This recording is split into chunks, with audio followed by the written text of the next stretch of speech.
Happy prom, everybody. Oh, let's celebrate with a little... Full of nasty assy. I look so good. You do look so good. Yeah, you do. You're making me feel sicker just by looking at you. Sarah, this is what I used to dress like all the time before I put on weight and just wore black hoodies.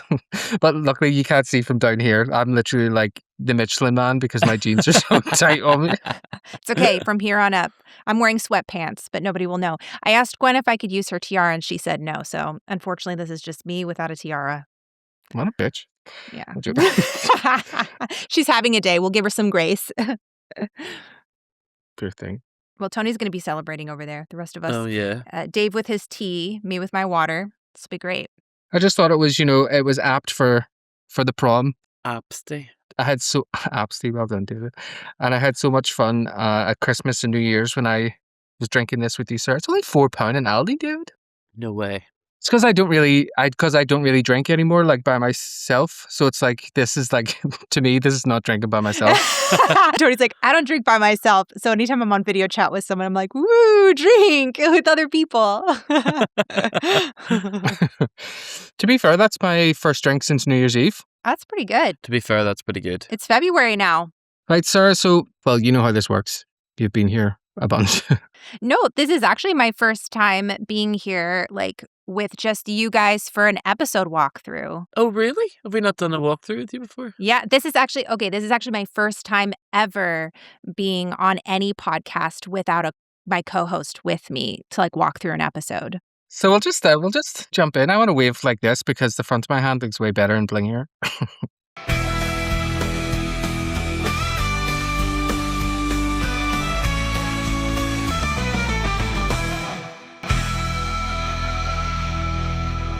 Hey everybody, and welcome to a brand new episode of All Bronze, No Brains. Hopefully your current favourite Buffy podcast, bringing you all the goss and the heartbroken teen drama from the Hellmouth circa 1999. Yes, folks, today we're taking a step back in time to May 1999, Buffy Season 3, Episode 20, The Prom. Written by Marty Noxon and directed by David Solomon. I am your host, David Jackson, and today we are joined by my co-host. Insert some compliments for a laugh, and let's see if you just read this verbatim. Very good, I just read it verbatim. Tony Webster. Hello, and today we're also joined by the biggest brain in the Buffyverse. Her knowledge of the show puts us to shame, and we couldn't have asked a more perfect guest for this episode. It's Sarah from Becoming Buffy and Investigating Angel. Welcome, Sarah. Yay. Thanks for having me, guys. I'm really excited to be here. Thanks, Sarah. It's good to hear that because you were so horrible to me all week in messages. We're sorry that your introduction isn't as like triumphant as, Leia and Tabby's, because I knew it wouldn't be. When I asked Leia and Tabby for information, they were like, we don't remember anything. We don't remember anything. I'm like, yous are the worst sisters on the fucking planet. No, well, it's funny because when Tabby was out, because Tabby came to my house for Christmas, she was like, yeah, Tony reached out to us. And she's like, Leah and I, which they didn't want to say it, but I'll say it. Leah and Tabby were afraid to send stuff over. I don't know if they told you. Anything that they sent over that was like an embarrassing story, it just basically highlights our childhood and how our parents raised us. And they were like, it's not necessarily embarrassing because Sarah did anything embarrassing. It's more because she was put in these positions. So they just decided not to do. But I can give you an embarrassing story if you want. Oh, yeah. And then we can redo the intro. Mm-hmm. Yeah, we can redo the intro. Oh, yeah. Okay. So embarrassing story about me. I have so many because I'm very awkward at times. So one time we were do you guys know what a like fire drill is? Like a car, like a red light fire drill is? Yeah. One time me and my brother and two of our friends were all out, and it's Sepulveda Boulevard. It's this huge boulevard in the valley. It's actually the same street where the mission is from an episode you guys are going to cover in season 4 of Buffy, like where it was filmed. So then we were in the car and we were like, hey, there's a red light. And LA has these massive streets, so it's really easy to get out and go run around things because there's lots of room between the cars. And so the idea is you get out, and while the light turns red, you get out and you run around the car as many times as you decide upon, and then you get back in the car and you try and make it into the car before the light turns green. And we used to think that was such a fun thing to do. And at the time, I think I was 14 or 15.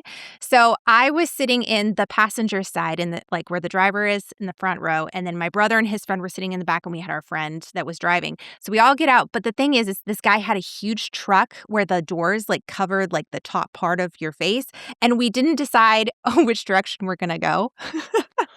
So we get out and we race around this massive truck so tall we can't see each other. And as I'm coming around, me and my friend end up smacking into each other because we went around the door. And I had braces. My braces caught on his lip and we got stuck in the middle of the road with my braces all stuck on his lip, and we're just stuck there. The light turns green. And we had to be like, what do we do? What do we do? And I had to just kind of like pull away and like cut his lip up and stuff. And yeah, we say that's my first kiss story, but yeah, it was very awkward and embarrassing. And we couldn't look at each other for a while after that. Your embarrassing stories are, that's like a Saw film. Yeah. That sounds like something from a rom-com in the 90s. It's always people who have like, grew up religious or were in any way Christian are like, this really funny story. This one time I murdered this girl when we were out in this forest. But it was very awkward. I thought you meant like an actual fire drill. Oh, no, like a red light fire drill. Okay, no, I didn't know that term then, so just disregard everything I said about that Chinese thing. Yeah, I don't know the connotations for, so we just say red light fire drill. But you guys don't do that in Ireland? You don't do fire drills like that?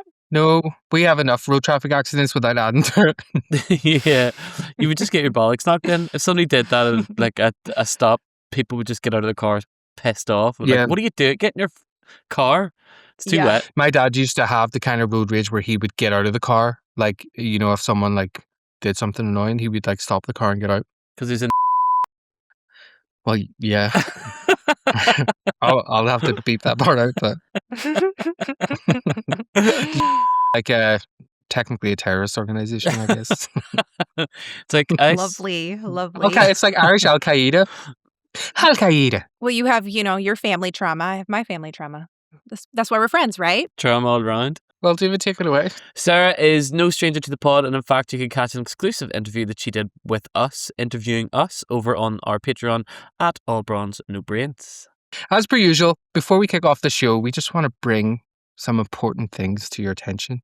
Like, where is Xander getting the money for his tux, a road trip, and Cordelia's dress? Have you ever been broken up with by the love of your life right before your prom? And I know you find me attractive. I've seen you looking at my breasts. Wait, can you see my nipples? I can't see myself, so No. I can't see. No, I tried. I looked for them. Oh, damn it. I tried. Yeah, can't see them. Too low down. I had a double mastectomy. I was joking. So, yes, welcome back. Today we're talking about the prom. The prom. I thought this would be a good time to ask you if you've got any memories from your own prom experiences before we dive into the episode. I know we talked a bit about this offline, sir, but why don't you tell us your experience with prom? This what am I on this sofa of like Graham Norton? This is such a setup. Like, did you have to like email him stories before he would let you come on to make sure that it was suitable? No, he just like texted me random things. Did he not text you and say, "Hey, just have these stories in your back pocket because we're going to be talking about this"? No, because I know Dave will. He won't be caught off guard if I say something like, "Oh, do you remember our formal?" Yeah. But I know for you, because I witnessed the conversation unfold, you were like, well, actually, and then, oh, but maybe. So I thought, now you've thought about it, you'll be able to come in concise and save me some editing. So. Okay. Well, great. Yeah. Well, I mean, it's not really that juicy. I was homeschooled all the way up to junior year of high school. And then senior year, because my dad's a teacher and educator. And so my senior year of high school, my family, we actually moved about an hour or two away. And so I had to change all new friend group, all that stuff. My mom didn't have time to figure out what I was going to do academically for my senior year of high school. So they were like, actually, you're just going to go to the private school that your dad's teaching at, which, guys, if you homeschool your kids, don't put them into school senior year of high school in an entirely new demographic, like entirely new city location. All these kids had grown up together since they were in kindergarten and knew each other, and I was brand new. And it's a small little private Christian high school. I also was super duper stuck up, and You were a mean girl. I was not mean girl. I just was like iced people out because you know how it is when you're scared. Ice? I iced people out. No, okay, not that kind of ice. Yeah, I came in there and I was like, "Hey guys, private Christian school. Let me pull out my gun." No, literally not. I know you're going to put that together in a clip and that's all I'm going to hear. Tony's making mental notes. I was the type of person, like, I was very outside of my comfort zone. So because of it, I felt like this need to put up this like hard veneer of myself of like, don't touch me, don't approach me because I'm super like uncomfortable. So when I'm uncomfortable, I can become kind of mean and nasty and just like, I freeze people out. So anyway, I was a new girl and didn't enjoy it. But there were a couple guys that in retrospect, I'm like, I think there was one in particular that really liked me. And I just didn't give him the time of day. I'm so popular. No. Anyway, so I just kind of like ignored them and then never really got asked to prom, which is fine. I didn't want to go and I didn't end up going. I barely went to my graduation. So That's kind of sad. aren't you so glad you had me on for this one? Yeah, no, It that's is kinda really sad. sad. In retrospect, like, I wish I had been okay and comfortable enough with myself to be like, hey, I can let my guard down and make friends with people. And even if it's just for 1 year, like, I can open myself up. And I think there's just a lot of insecurity, I think, that was there. So, Yeah.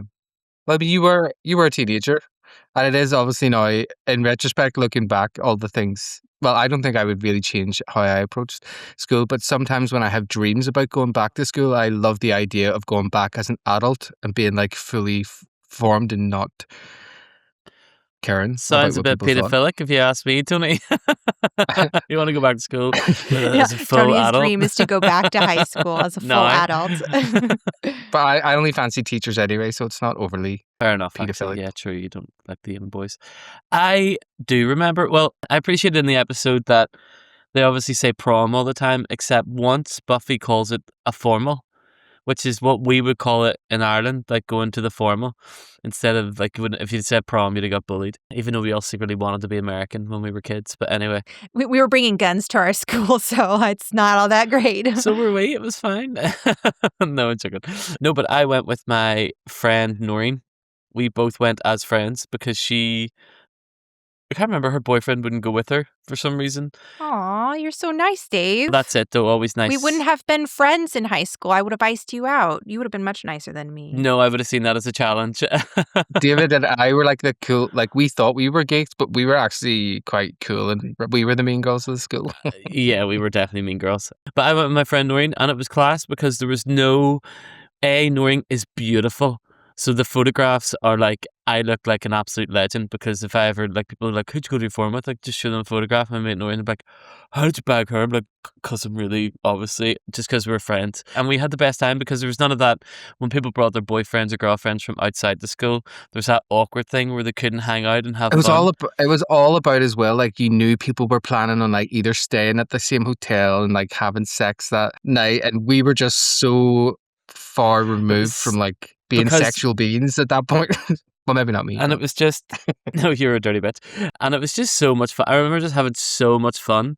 And like, because me and Noreen didn't feel tethered to one another. So like, she would see friends like that maybe I wouldn't be that friendly with. And like, she's like, I'm way over here. And I'm like, sweet, I'm way, do you want a drink? I'm way to the bar, like whatever it was. It was actually super duper fun. And we had like a wee slow dance and stuff. And like, it was really nice. I had a very good memory from my prom. That's so sweet. Our whole friend circle, I remember us being at the table because I sent actually Sarah a picture of me with Jacqueline and Noreen because we got a photo together for our formal photo. It's really cute. They were like my two best girlfriends, like in school. But we all did drama together as well. So like me, David, Jacqueline, Noreen, like Carly, Emma McCarher, Gillian Millen. I just remember, like, the thing is, I went with a date. I had a girl. I was gay, obviously, but I still went with a girl because I couldn't really have brought a boy, probably. But I don't remember spending any time with her at all. Natalia, remember? Natalia, that's right, yes. I think I spent most of our formal trying to see who had, like, I was a bit of a Xander, I think, at this point. I was maybe looking for the people who had had a terrible time with their boyfriends or their date has been shite. Yeah. Trying to scoop up some crumbs of girls that might be up for a wee snog. Didn't work. Yeah. But I thought, this is where somebody's going to fuck up tonight and there's going to be a few sad girls that just want kissed at their formal. Yeah. I'll be that guy. I wasn't. I tried so hard. That's so funny. I hate formal wear like that as well. Like even when I was trying on suits for my wedding, I was like crying because suits don't suit me the way that the people in the shop want you to wear them. But like obviously then when I wore a kilt and stuff for the wedding, then it was like, it's your high waist, you're like cinched in. It was like I felt amazing. So now I would probably wear a kilt to like any formal event. Because when you're this size, David, like No. you've got two waists. Yeah. No, don't even. I'm so skinny.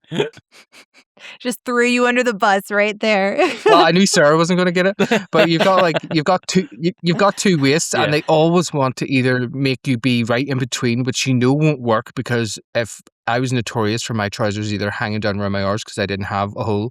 Not a hole. I had a hole. They didn't have a bum. Whereas David was opposite because he is the original BBL. Yeah, yeah, that's who they model their BBL models after me. Yeah, David has a shelf. Why your mum used to say about me all the time. I know, I'm being serious. She did actually say that about you. But I loved it. I remember I can't remember what I won an award for, but whatever I won an award for, it wasn't like class clown or something, was it? No, Or it wasn't. It was. It was like biggest faggot. I think it might have been biggest puff or something. It might have been, but I had like a receipt roll that I had put like a penny on, so when I opened it, all like dropped down. So it was like I had a big list. I remember that. That was really funny. Oh, that's cool. Yeah, you guys were way cooler than I was in high school.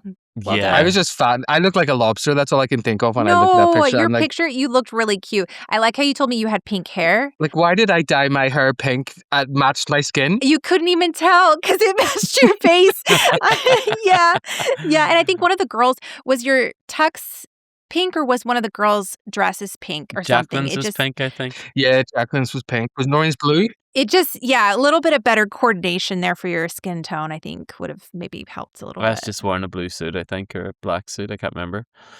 I look good in a suit. Suits work well on my body type. Yeah, you do. I look like a bouncer or a doorman or like a...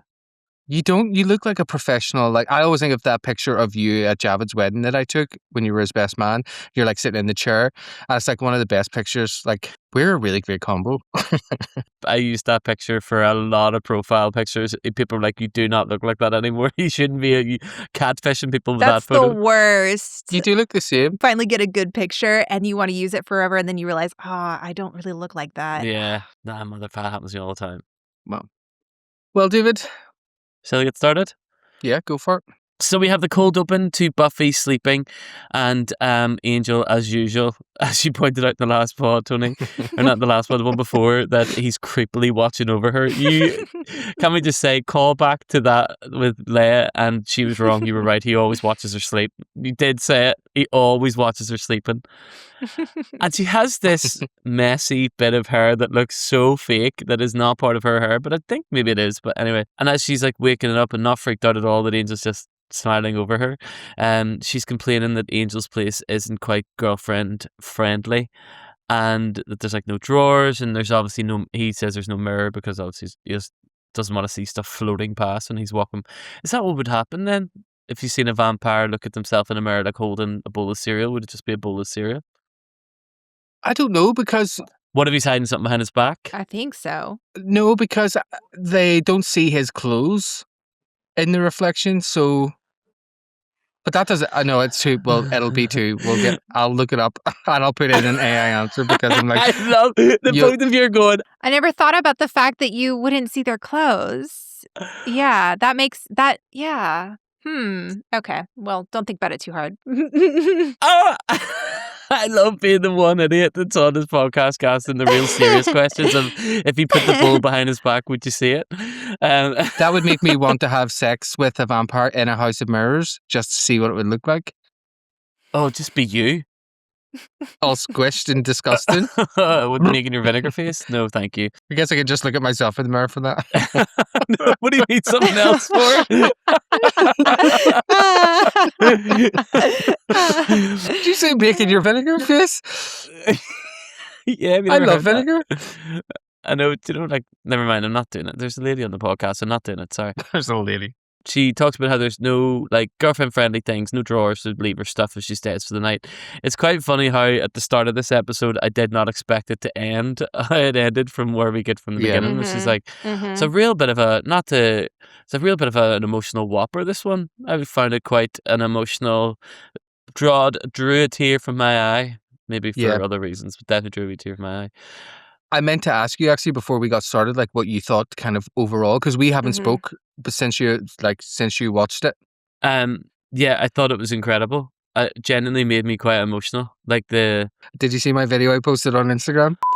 You know what, Sunday night, sure, I'll just sit and relax and write my notes for the Buffy episode, The Prom. And instead, I'm just like sitting here, gritting my eyes out like so many times. Well, I also sent Sarah a voice note last night when I was doing my notes because I was like in tears He's and I was like, crying. but I'm even thinking about it, I'm going to cry again. So I know when it gets to that part, I'm probably going to be fucking crying my eyes out. But I don't know why. It just like, I think I said to Sarah, now that we're doing this podcast now that I'm watching Buffy also with the thought of the podcast, Mm-hmm. I am so much more deeply invested to a level where I didn't ever think that I could be, because I already felt like I was the biggest Buffy nerd. geek investment ever. And now it's just, I think obviously based on my life experience and having Yeah. been through relationships and love, watching it again is like, it's a lot. But I posted on Instagram on our Instagram page being like, oh sure, it's a nice relaxing Sunday night, just sitting here doing the notes. Yeah. Like tears pouring out of your eyes. You're just like, Yeah. See that? Sorry. Oh, damn, that's so funny. She brings up the prom, much to Angel's chagrin, which I wrote here, which I've never written. Oh, what a great word. And no, much to Angel's chagrin. And he ultimately kicks her out after he's finished. And no, sorry, not after he's finished, not out of finish. He ultimately kicks her out, so she tries to murder him by opening up the Yeah. curtains, because she's like, how dare you kick me out? Die. She did that like a couple of weeks ago as well, which I noticed I noticed there's a bit of a trend, and I appreciate, like, at the end of that scene before we go to the credits, you see Angel looking like really like offended, like like he looks genuinely like, did she Yeah. try to kill He's me? like, It's like, he's like in the corner by his brand new pine bed set that he's got for the middle of the mansion. this is the moment that he was like, this needs to end. I've come close to death too many times. yeah, Like, we're this done. bitch, she actually killed him. Like, don't forget that not only has he come close to death, he has actually been murdered by her. This is just her. She's just a serial killer. Well, I was catching up with Major Sledge's podcast today, and they're on Amends, and I really wanted to watch because they usually have very similar takes to us, David. So I wanted to see what they thought. And to be fair, it was very like our takes. But one of the things they mentioned that Eric mentioned was, like, Buffy didn't kill Angel. He was still alive when she just sent him to a hell dimension, but she didn't kill him. So are we saying that if you don't exist in our dimension, is that lack of existence what death is? Why are you asking mad questions like that in a wee fluffy Buffy podcast? I didn't ask that, but I just kind of went down that road right now. But it was, I don't know. yes, she didn't technically kill him. She just stabbed him, and he went to a hell dimension. I mean, isn't that what death really like? Aren't we all just souls moving from dimension to dimension?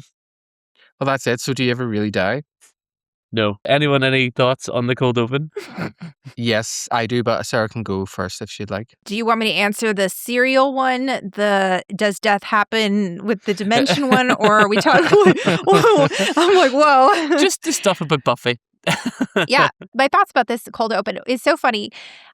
Obviously, like, this stuff has been building up for the past couple of episodes, especially because I think the episode before this one is Choices, right? Mhm. Where, yeah, we have that huge moment with the mayor who's talking about how Buffy and Angel, like, mostly talking to Angel and saying, like, you're gonna get, or she's gonna get too old. And are you guys thinking ahead of all this stuff? And so kind of this has been percolating in the back of Angel's mind for a while now, which I really love, because sometimes I feel like with this show and others, they just kind of throw this thing in because they're like, oh, time to move on from the relationship, so we need to throw this thing in. I think it's really important to see that Angel's already thinking about this stuff before Joyce comes and talks to him later Yeah. on. That's really, really, really important. and I'll talk about that more, but I do love that, like, the moment where he really starts being uncomfortable is when she brings up prom. And obviously this is a teenage show, but as an adult, and this is like, maybe I'm getting old. I look back and I'm like, prom is the thing that makes you go, ooh, I might be too old for her.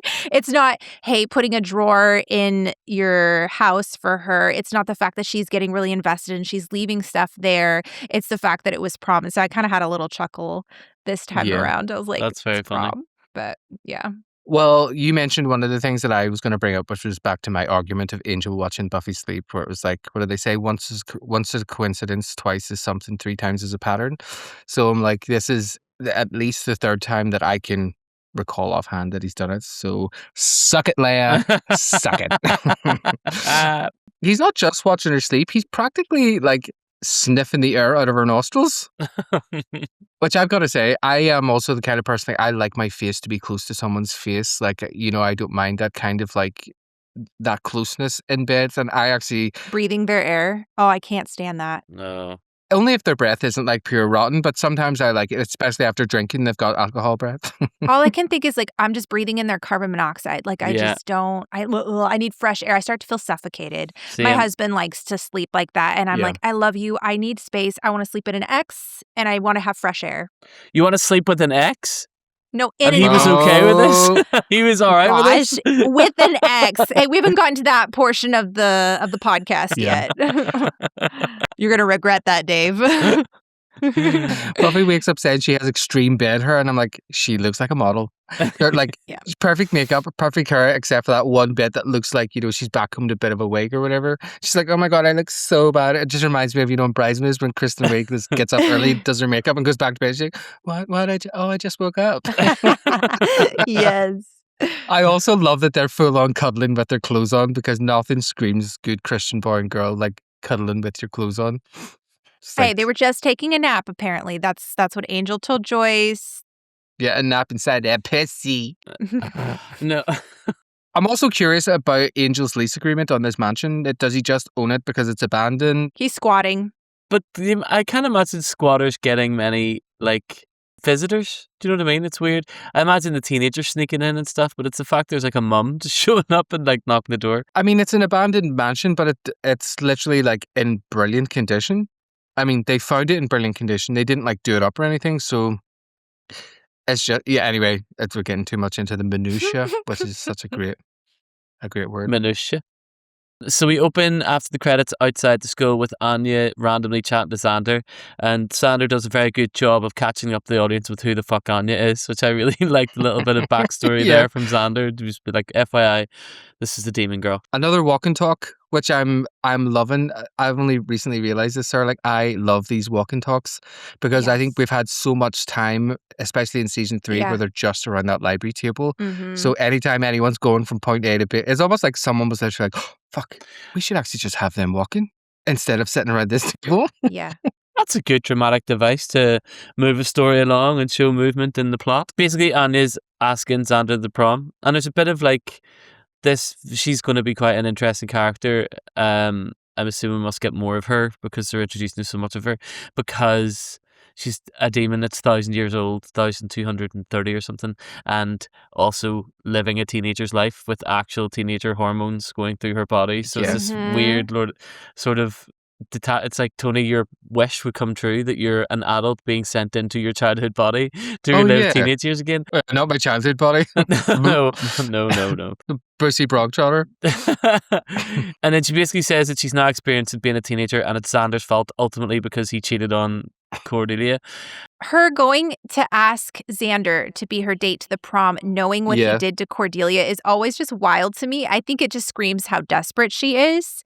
But it's just always been crazy to me, especially given like their history and all that other stuff that happens. Like, really, Anya? You knew all that? I'm having a whole new experience, like watching Anya this time. I think because of the podcast, obviously, where I'm analyzing things more in a way that just like, oh, this makes so much more sense. And I'm just like, she is just a teenage girl that Yeah. like knows that the guy that hurt another girl, but she still can't help but like be attracted to him because she's like A teenage girl. experiencing this for the first time. Even when she says, like the whole libidinous lot of them, which libidinous is such a great word. It means excessively lustful. I think you need to start like a little like spelling word of the day for each podcast or something, Yeah. just Oh, that's actually that's a great idea. Like word of the day, yeah. libidinous, so good. She points out that Xander is obviously attracted to her because he looks at her breasts, and then she points out her breasts. At this point, classic Xander, as I'm sure he definitely is.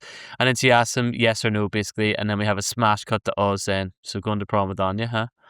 Which I thought was a good little motif, because obviously she flashed her breasts and he was like, okay, okay, I'm a teenage boy. Well, she didn't just clarify. She didn't flash her Yeah, breasts. you know what I mean. She flashed her. She's like, I've seen you looking at my breast. She's wearing a dress. That would be really hard to do. Don't even figure it No, out. you just pull it to the side. Oh, you can't see your nipples? Oh, they're hard right now. It's cold. Anything in this first we've seen? I love her hair color. I think this is my favorite hair color on her, period. And like Emma Caulfield has a lot of hair colors. On her period. Oh my gosh. You know what I mean. You know, I really enjoy the hair color. She has some great ones, but this one is one of my favorites, and we don't see it for very long. Does she? I don't know. I haven't watched the rest of the series. Sorry. One of my faves so far that we've seen. I also think it's really funny that this one line stuck out to me where she says, well, you're not quite as obnoxious as most of the alpha males around here. Plus, I know you don't have a date. I was like, okay, is she referring to Xander as also an alpha male? Or is she saying he isn't as annoying as one? Because I don't think like... No, she's totally calling him a beta. Yeah. That's what I thought too. I was like, I don't know if he noticed that dig where she basically is calling him a beta, but yeah, I don't know. This whole scene, I just can't get over because Leia and I are starting Stranger Things to talk about, and I've watched the first couple of episodes and obviously having so much fun. It's great, but I really have missed the Whedon-esque style of catching everybody up to date in such a natural way. Like, you know what they're doing. You know that they're kind of reminding you who this character is, the history, catching you up and stuff. But they do it in such an organic way, and they do it in a funny way and one that feels true to the characters. It doesn't make you feel stupid for having to regurgitate the information. That's something I think a lot of TV has lost, where they're like, yes. Actually, Brad Pitt and Matt Damon said this in an interview recently about their film The Rip that is on Netflix, where they were saying Netflix's notes were that they need to at least regurgitate the plot 3 times within the script because people are on their phones. I hate it. Let's not dumb it down. Let's make the audience rise to the level. Let's make good content, and then we'll get audience members that are actually invested and want to hear. And then maybe our society will be a little bit better too. So anyway, but it's all about money. It's just the studios. They just want eyes on the screen, they don't want eyes on the screen. They just want numbers. They just want people having it on the screen. Well, Sarah, you said something that clicked to me when we were talking about Stranger Things release schedule, because as you know, many of the listeners, I live in Glasgow by myself, and I don't really have a ton of friends here or whatever. Not in a sad way, just this is just my current situation. But for Christmas and New Year's, I watched Stranger Things with Sarah and her family, essentially, when we got online after each episode to chat about. And I had loads of snacks, and I had my bottles of Asti, and it was a really, really good time. But we were talking about the model in which they released it, how it just felt like it killed a lot of the momentum, whereas and it makes you dwell on all the bad points because you're thinking about them till the next time, whereas if they had have dropped it as a binge, you could maybe forgive some of the shittier stuff because you get to the good stuff. Or at least if they did it weekly, you have the same amount of build up each time where people are talking about it and it's in the zeitgeist. But the point of that was, we realized they spread it out over 3 months, essentially, by putting it at the end of each month so they could get 3-month subscriptions.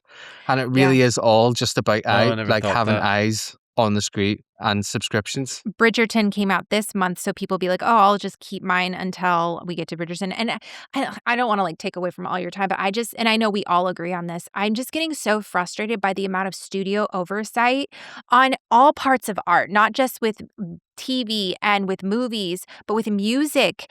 Now it is where unless you have a certain amount of TikTok streams and you have to go viral on TikTok in order for your song to get released, and artists are being inhibited in being able to put out their music and being and then some of the greatest bits of television and movies that have come out are one of the things that I'm finding is a common theme with all of them is the creators have very little oversight, at least initially, from the studio heads. So you have these people that are passionate about these projects. I'm thinking like Lord of the Rings, like Peter Jackson went in and they basically said, all right, you can do 3 movies, shoot them all concurrently and have at it. And there was very little oversight.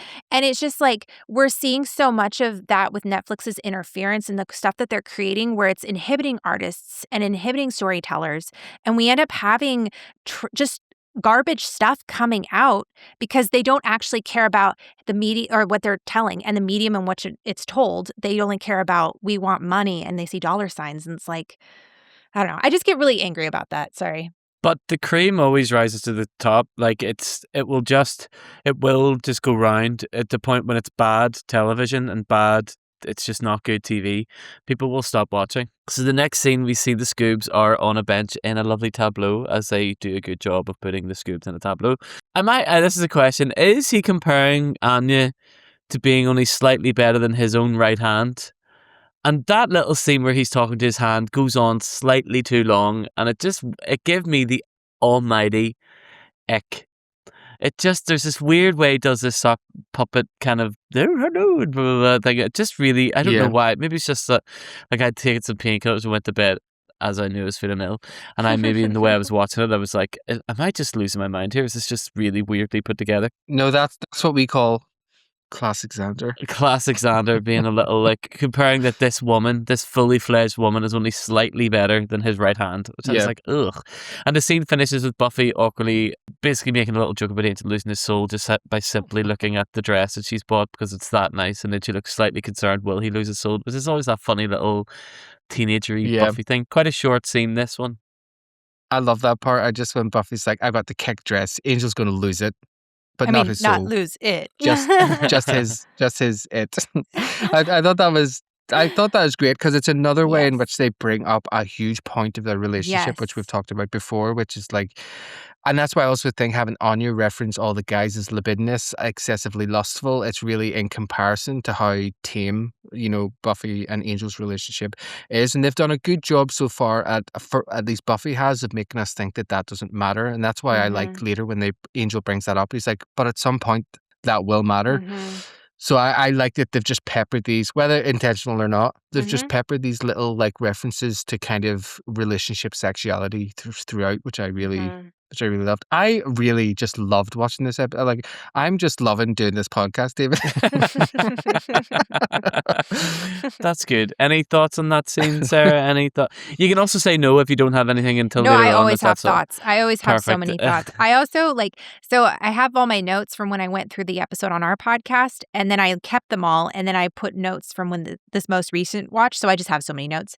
But that scene, Dave, where you're talking about how the puppet hand thing actually went on for longer and they cut it out.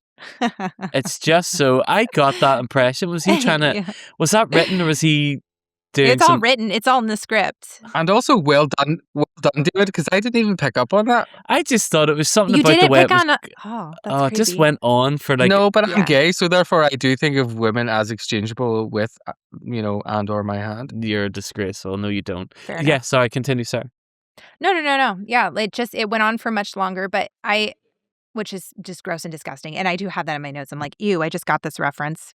But kind of what you were saying, Tony, like the it and everything, I think they are intentionally bringing all this up. And like they specifically say at the beginning of this scene where Xander's talking about his choice, well, it's my hand or it's Anya as a date. I don't have great choices. I think they're also subtly trying to make a comparison with Buffy and Angel and even Angel's own situation too.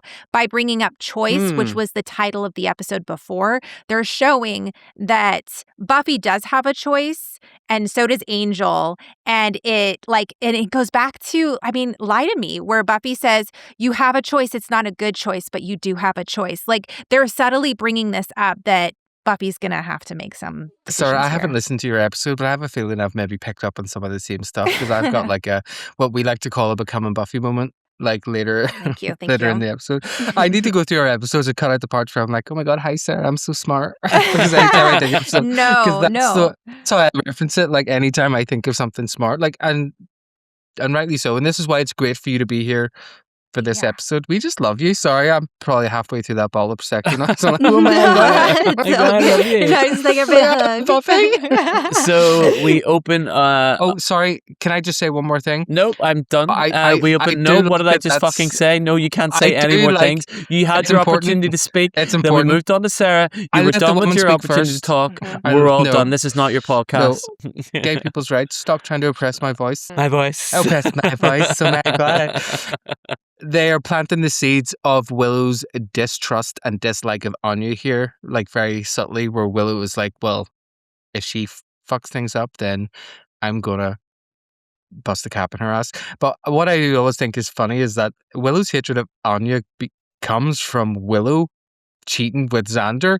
So it's like she's really the root cause of all the problems. Right. But Well, it's like also gross of Xander to be sitting here going, my options are my hand and this horrible girl, Anya. And it's like, you're the one that cheated on your girlfriend. Anya was just trying to help your girlfriend come to some sort of resolution. Obviously, okay, we don't like vengeance and like that's not okay thing, you know. But at the same time, I'm kind of more on Anya's side than Xander's over here. I'm not against Anya being like a vengeance demon and like doing the right thing for women. Vengeance workers are workers too.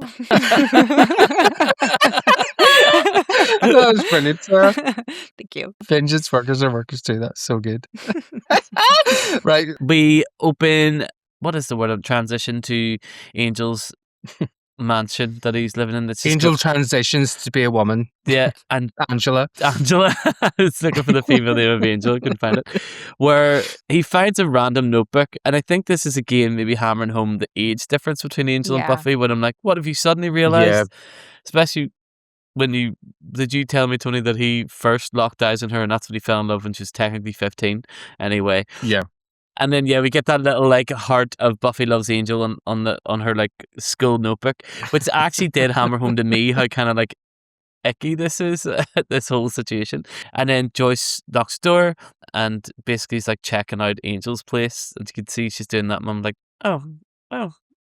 And she loves it though, I think, because there's like art and there's like weird Mhm. stuff, and she's just I like, got the impression she didn't. He can't offer any coffee, and she's like, "Oh, do you not like drink?" He's like, "No, it just gave me the jitters." Which kind of made me laugh. The idea of like a vampire can do fan face, but like too much coffee. He's like, "Oh no, my stomach's wrecked. I need to go to. Can't go out tonight. I'm flipping. Can't leave the toilet." And basically, she's there to warn him off in like a really beautiful, non-aggressive way. Basically, like in the most healthy way. I don't think this is right. What you're doing with my daughter, you're holding her back, and he should know better. And when the time comes, he should do the right thing if he cares for her. And that's really all our scene is, because I know you two are going to pepper it with more detail. Sarah, what did you think of this scene with Joyce and Angel? Well, it's really funny because I have the script right here, the shooting script. So the little things that you're noticing. So when Angel picks up the notebook, the script notes say he takes it in, touched by the innocence of it, but also further troubled by a growing uneasiness. And so I think obviously they're trying to highlight the age difference for sure. Again, this is vampire media, so I don't have as much issue between the age gap because, again, it's a vampire media. I think what they're trying to show is Buffy's just young and has her whole life ahead of her. And also the fact that she's putting forever. And he's sitting there going, well, we very obviously have an end date because you're human and I'm not. So there's a lot of things mixed up there. But when Joyce walks in, she's impressed. The script says that she takes in the mansion appropriately impressed. So okay. there's like that level there. And she works with art. So like there's going to be that level of like they have something in common. But man, I don't know. As a mom, I understand what Joyce is trying to do, but I also really, really struggle with Joyce coming to Angel in this moment because to me, like I've always felt like Joyce should talk to Buffy and not Angel in this situation. It almost feels a slightly bit controlling, as if Joyce is going, Buffy's not going to listen and Buffy's not going to do this, so I need to go to Angel. But it's also like, this is Buffy's life, not your life, Joyce. And you kind of have to just respect your daughter's decisions and allow her to make mistakes. I think Joyce is trying to protect Buffy from being hurt in the future. And I understand that. But I also think like that's part of growing up is as a kid making those mistakes and then learning and working through them and stuff. And I think one of the things that it's not in the episode, but it's cut out from the dialogue. It's in the script. So when Joyce is talking to Angel, she says she's just starting out in life. Angel says, I know, believe me, I think about it more now that she's staying in Sunnydale. And then Joyce says, good, because when it comes to you, Angel, she's just like any other young woman in love. Well, they cut out a little part in there where she says, when it comes to you, Angel, Buffy's not a slayer. She's just like any other woman in love. And I think like we've been seeing Joyce struggling to come to terms with Buffy's role as a slayer this season, but I think there's a part of Joyce that doesn't fully understand that Buffy's not going to be able to ever not be the slayer. I think there's a part of Joyce that's still holding out hope that, oh, Faith's here. Faith can just take over. Buffy, you can just stop. Like, you have choices in life. And I think the reality of the situation is, and as this episode shows, Buffy doesn't have those choices, you know? Go ahead. I get everything that you're saying, Sarah, but I actually think the opposite because I did reference the script. I've only started referencing the script recently. But I took that as Joyce finally realizing that like Buffy can't be the Slayer if she's going to have this as like a distraction. And I almost took it as like a final acceptance, and that why it was important for her to come to Angel and not Buffy. And I almost felt it was like the ultimate act of like parenting sacrifice to be like, I'm going to take on this burden for you so that you kind of don't have to, which, I mean, I love your take on it as well, and I don't disagree with it. It's just like a take I hadn't really thought about, which is really interesting. But I think based on all of our previous podcasts in season 1, we were so like anti-Joyce, even though I've always loved Joyce. Mm-hmm. Yeah. Now we're at this point where I feel like this is the pinnacle of good parenting because she's finally putting that we don't always see Buffy first. You know, because she's always viewed as like an absentee mother, obviously, in like season 1 and half of season 2. And now she's present. She's so present that she wants Buffy to be in her life. Right. Well, like as a character, I love this moment for Joyce, but I think I understand why they were like, we need to have this between Joyce and Angel, not Joyce and Buffy, because they were like, got to move Angel to his own show, gotta show that Angel's making this decision so that it doesn't like for future things, which we'll talk about. But like, it's so important that it's Joyce talking to Angel. So, and then we've already seen Angel kind of wrestling with this stuff beforehand to show that there are other options out there and to kind of help push Buffy. But I think from a parenting perspective, maybe I'm coming at it from like my own issues with my parents. I would have preferred if Joyce had talked to Buffy and been like, hey, I think that maybe these are things that you should be thinking about and all that stuff. And then let Buffy kind of let the chips fall where they may. But she obviously wouldn't have broken up with Angel if that was the case. See, that's the thing. I almost feel like it is a better parenting in this sense because she knows Buffy's not going to listen to her. So even though it's the right thing to do to talk to Buffy because it's Buffy's life, it's like, you know that that's not the best thing for them. And I almost see it as like Buffy has so much on her plate anyway that Joyce is trying to like simplify her plate a little bit. But one of the other things I love about this scene is Joyce shows up in the weirdest outfit ever. This is just like, it didn't feel very Joyce. It's like this really brown boxy suit. And I literally wrote the notebook after she was admiring the mansion being like, we need a spin-off where it's like selling Sunnydale, you know, like selling Sunset. She looks like a realtor. Yeah. I almost feel like it would have been a smart choice to have Joyce be like a realtor. It would have been great because then she'd be going to all these houses around Sunnydale. But I just loved that scene. What did you think of it as you were watching it, David? Yeah, no, I thought I would probably agree more with you, Tony, and some of the things you were saying. I thought it was actually good parenting. I think it's funny that we're taking because Tony and I were probably given a little bit too much freedom as kids, and I think maybe you didn't get as I was much not given freedom enough as you freedom, needed. so I think that's where it's coming in here. The dichotomy of the two, like yeah, we could probably be much more successful people if our parents had pushed us a little bit harder, but at the same time, you know, we are where we are. So I actually thought I appreciated that they held back any anger and animosity within the performance. There was no like, it was a very subtle scene. It wasn't dramatic. It wasn't like, you better leave my daughter, like you're ruining. There was none of that. It was all very two adults having a conversation. Yeah, like Joyce doesn't really present any sort of dislike towards Angel. You know, she like, and I think as the script kind of says, like, I think she low key respects him. Yeah. I mean, obviously, her first experience was he was evil. It's going to be hard to probably ever come back from that. It's probably like my parents like if and I ever got back together, their only experience of like was when he had no soul and he was trying to kill me. But Well, I mean, there was that moment in Enemies where he was supposed to be pretending to be Angelus and he walks into the house where Joyce was and he's like, hey, Joyce, and he's kind of got that cool on and he's she's kind of flirting like, with her. she's like, whoa, she's got that starstruck moment where she's like, yeah, this guy, he's attractive, you know? So I think there's like a level there where she gets why Buffy's with him. I think she likes him. Yeah. But Well, when she first met him and he was like, I bucked your daughter last night.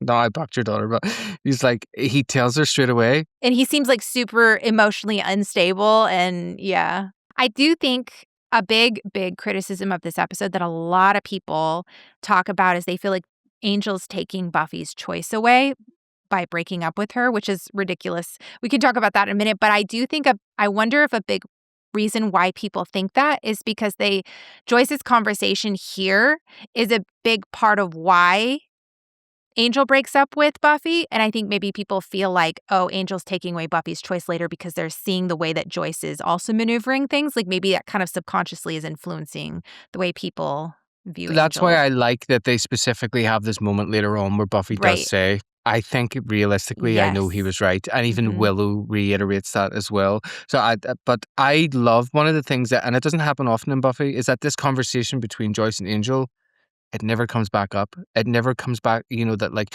you made Angel, you went to Angel and blah, blah, blah. This just stays as this thing between Angel and Joyce forever, which is funny because now we're doing the podcast. I always am watching things being like, oh, I can't wait for David to see how this little sentence comes back in this episode or this or this. And this is just a moment that exists. And it's such a huge part of the show, but that's just it. As you know, Joyce doesn't need to come out in like 10 episodes time being like, I went and saw Angel before you broke up, and you know it's not this big thing. It just is a reality of like, Yeah. Yeah. yeah. Like really, if Joyce had been a Belfast mouse, she would have been like, you fucking hurt my daughter and I'll show fucking up here with a shotgun and blow your kneecaps in, dickhead. Yeah, that's pretty true. So we cut to the library and Willow is chatting about her prom dress, which Giles confuses for a demon. Giles Yeah. explains what he knows from the pages that Willow had stolen from the Books of Ascension. And basically, he just says, like, yeah, it turns a human into an immortal demon. But Wesley explains that they don't know what type of god-like demon he will turn into. And then we find out that Wesley and Giles are chaperoning. And I'm like, still asking the question, why the fuck is Wesley chaperoning? Is he an employee of the school now? There has been nowhere, I haven't lost my mind. There has nowhere at any point have they said that He's just doing it to be with Giles, pretty much, and to be closer to Cordelia. But it's a school. You don't just have a random man being like, hey, I'm this guy's friend. I'm going to come watch and actively flirt with and therefore then dance with one of the pupils. That is a bad chaperone. This, again, just gets completely, this is of its time because it's just, if this was out now, so many people would be like, what are you talking about? It's so funny because there's nothing that you're saying is wrong.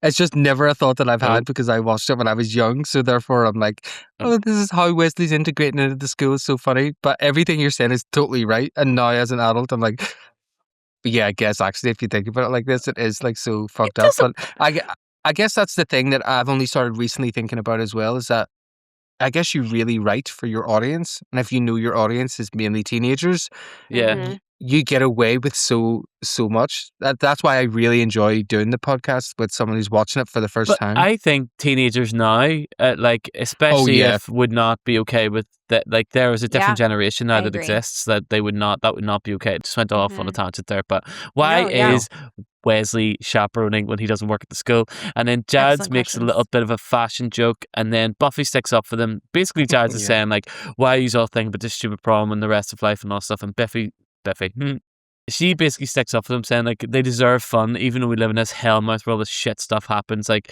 let them go have a fun dance. Like, come on. And I really kind of liked Buffy for that, to be fair. I thought it was quite cool. And then we cut to scary, ominous music and a guy putting a tape in a tape player. But before we get to that, any thoughts on this little library scene that we've seen there? Mine aren't deep, so I'll go first. I'll always trust Sarah to like do all the deep stuff, so I'll just do like the fashion references first. Cordelia references James Bond, way 007 in a tux, and I'm just like, is Slagathor blind? Because Wesley does not look that good, but also in the script it does mention that Wesley thinks he's like Sean Connery when he first shows up, but he's more like whoever the other Mr. person was, Bean. Roger Moore. More like yeah, Mr. Bean. He is more like Mr. Bean, that's it. Janice mentions that pink taffeta will not go with his complexion, and I just ran a colour analysis based on the picture It of totally Janice, and it would. turns out that pink taffeta would go with his It would, complexion. yeah. Call me when you have melanoma. Surprise, Sarah's the new guest because I've got 3 months to live. We would get so many viewers. I know, how good would it be if I died? Dave's like, how can we milk this? How can we make money from your death? I will remember. Yeah, no. you. No, thank you. Buffy kind of references a You line got into that from... for a wee second there. I did. For a wee I really mini did. second, you really lost yourself in the He music. lost himself. When you edit this back, you're going to have to see how for a split second I've seen you disappear into that song. Just slow it down and turn it sepia for just a quick second. Oh, yeah. That I totally will. slay. That was very funny. I seen it, you little bitch. I seen you disappear into that song. I will remember you. Dun, dun, dun, dun. Also, Sarah, that's like a funny song from our childhood because we did drama, and anytime, because I'd watched Buffy and known of Full of Grace, you know, from Yeah. Becoming Part 2, I'm aware, anytime yes. we had to use a sad song in drama, I always recommended Sarah McLachlan. Is that why we had to use that song so much? Because it is my childhood. Dave's putting it from together Buffy? things. Yeah. No, it was Sarah McLachlan did Full of Grace that was in Buffy, but because I then got listened to obsessed Sarah with Sarah McLachlan, McLachlan. I got Right, obsessed okay. with Sarah McLachlan. So anytime, you Yeah, know, because we used that song in every shit play that we did that someone Now you died know or it was why. sad. well, we did a play about 9/11 based on a big poem about 9/11. We were quite a controversial drama group, but we did a play about 9/11, and at the end we showed like all the victims and stuff who had died, and we were like saying their names. We were like, blah blah blah blah blah. I will remember. That's right. you. Oh, that is right. Oh, it's giving me such. We were pulling out all of the cringy stories today. Oh my god. Goodness. Yeah. That's crazy. It's okay. This is why I really would love to be a backing singer because I just love doing that. Like, is that head voice, David? When you're Yeah. like, Falsetto, yeah. yeah, that's my favorite type of singing. Falsetto. Justin Bieber, Justin Timberlake. Baby, baby, baby. Oh. I love the one that's like got the whale calls. Oh, if I was your boyfriend. Oh, in the background. Buffy says a line where she says, you know, oh, well, got miles to go before we sleep. We deserve like one night of glory, which is a reference to Stopping by Woods on a Snowy Evening, the poem by Robert Frost. But on a bigger level, Sarah, and David won't know this yet, but he'll kind of know it. I just thought it was interesting that she references miles to go before we sleep, which comes back, but also one night of glory. One night in heaven. One night in heaven. I'm pretty positive this is foreshadowing, only because in like 2 episodes, you're going to have pretty big stuff where they say Yeah. miles to go, Spoilers. counting I down, blah, blah, know. blah. Yeah. Yeah, Spoilers. I I can't- actually like not knowing. So we cut to a scary, ominous music scene where someone is putting a VHS into a cassette player. Would that be the American terms? Did I use the correct American terms? Well, I was almost hoping this part would have happened when it was my turn because I was like, cut to me putting Arya in a cage being forced to watch Buffy. This is Tony's childhood right here, guys. yeah, 100%. I wish. And the camera pans from the cassette. Oh yeah, now I know why he's watching cassettes. Now I've now just only in this second They're VHS. Yeah, cassette player. I forgot that he was showing Oh, the yeah, why he was, yeah. Hellhound demon. He's just the watching thing. our video of Grease over and over. Yeah, the you. It is just you. Yes, we see camera pans round to this scary orc from Lord of the Rings. As you've already mentioned, Lord of the Rings, it looks exactly Literally. like the orc from Lord of the Rings. Yeah. Meat's back on the menu, boys. As he licks the knife. Man flesh. We cut then to a scene of Angel and Buffy getting married, which obviously is a dream. And it's actually quite beautiful, to be fair. I thought it was actually quite a Yeah. I randomly thought it was beautiful scene. real. And then we obviously see another terrible kiss between Angel and Buffy. This one wasn't as bad. It was not as bad. Because I it do was, a give wee it credit. it was a wee twofer. It was But like they never. But it's because, you know what? There's never any. I've realized I had to understand why I dislike them kissing so much. They don't press. They kiss, but there's no like pressing. there's contact, but there's no... There's no like commitment to the kiss. I just feel like it's like cut, like that. I feel like they're going to do that as soon After as our it pops chat up. with Leah, I have a new sense of understanding TV kisses, because this led me down a small rabbit hole. I'll be very quick, where it was Eliza Dushku talking about the scenes where she had to kiss Angel, and it was her first on-screen kiss. She and put didn't tongue know in that it? she wasn't meant to use tongue, so she used tongue. So we were like, oh yeah, tongue, that's a real good kiss. But apparently, just in TVs and films, they're not meant to do that. And she kind of made a joke where they were like, oh, we need to do this again because you used tongue. And she's like, wait, what, was I not meant to? And David Boreanaz like, just keep going, like, it's fine, just let her do it. That's kind of funny. As they walk back down the aisle, Angel starts panicking at the thought of daylight, and then as they go outside, Buffy goes on fire. Takes her ages really to kind of die, which is great. And then Angel wakes up from the dream, and then we cut to a break, and that's the end of my talking section. Any thoughts on this wee dream? Sarah's going to have all the deep stuff, so I'll just go with the surface. But I'm like genuinely curious from Dave's perspective as someone who's seeing this for the first time. Like, what's your interpretation of the scene?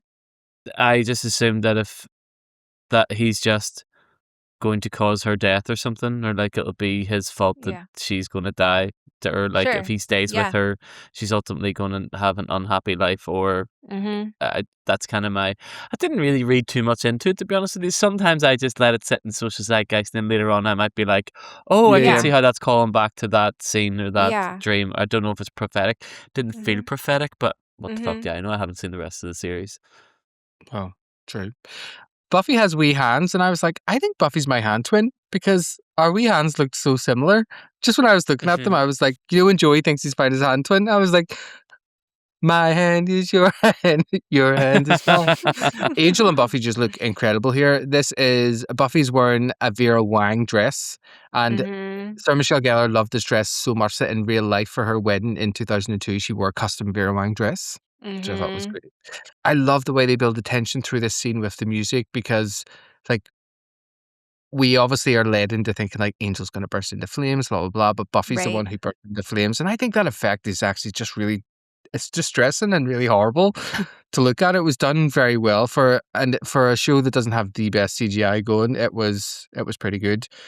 My very short overview interpretation of the dream, Sarah, before you blast us with all that big brain knowledge. I'm not going to. It's okay. Oh, are you not? I have stuff, but I don't have a ton of stuff. Oh, it's not that deep, and then you're literally about to drop some sort of like. Well, I feel like you're setting me up, and I'm like, yeah. Good. I obviously just love that this dream is really about incompatibility, and I love that we're initially meant in my head.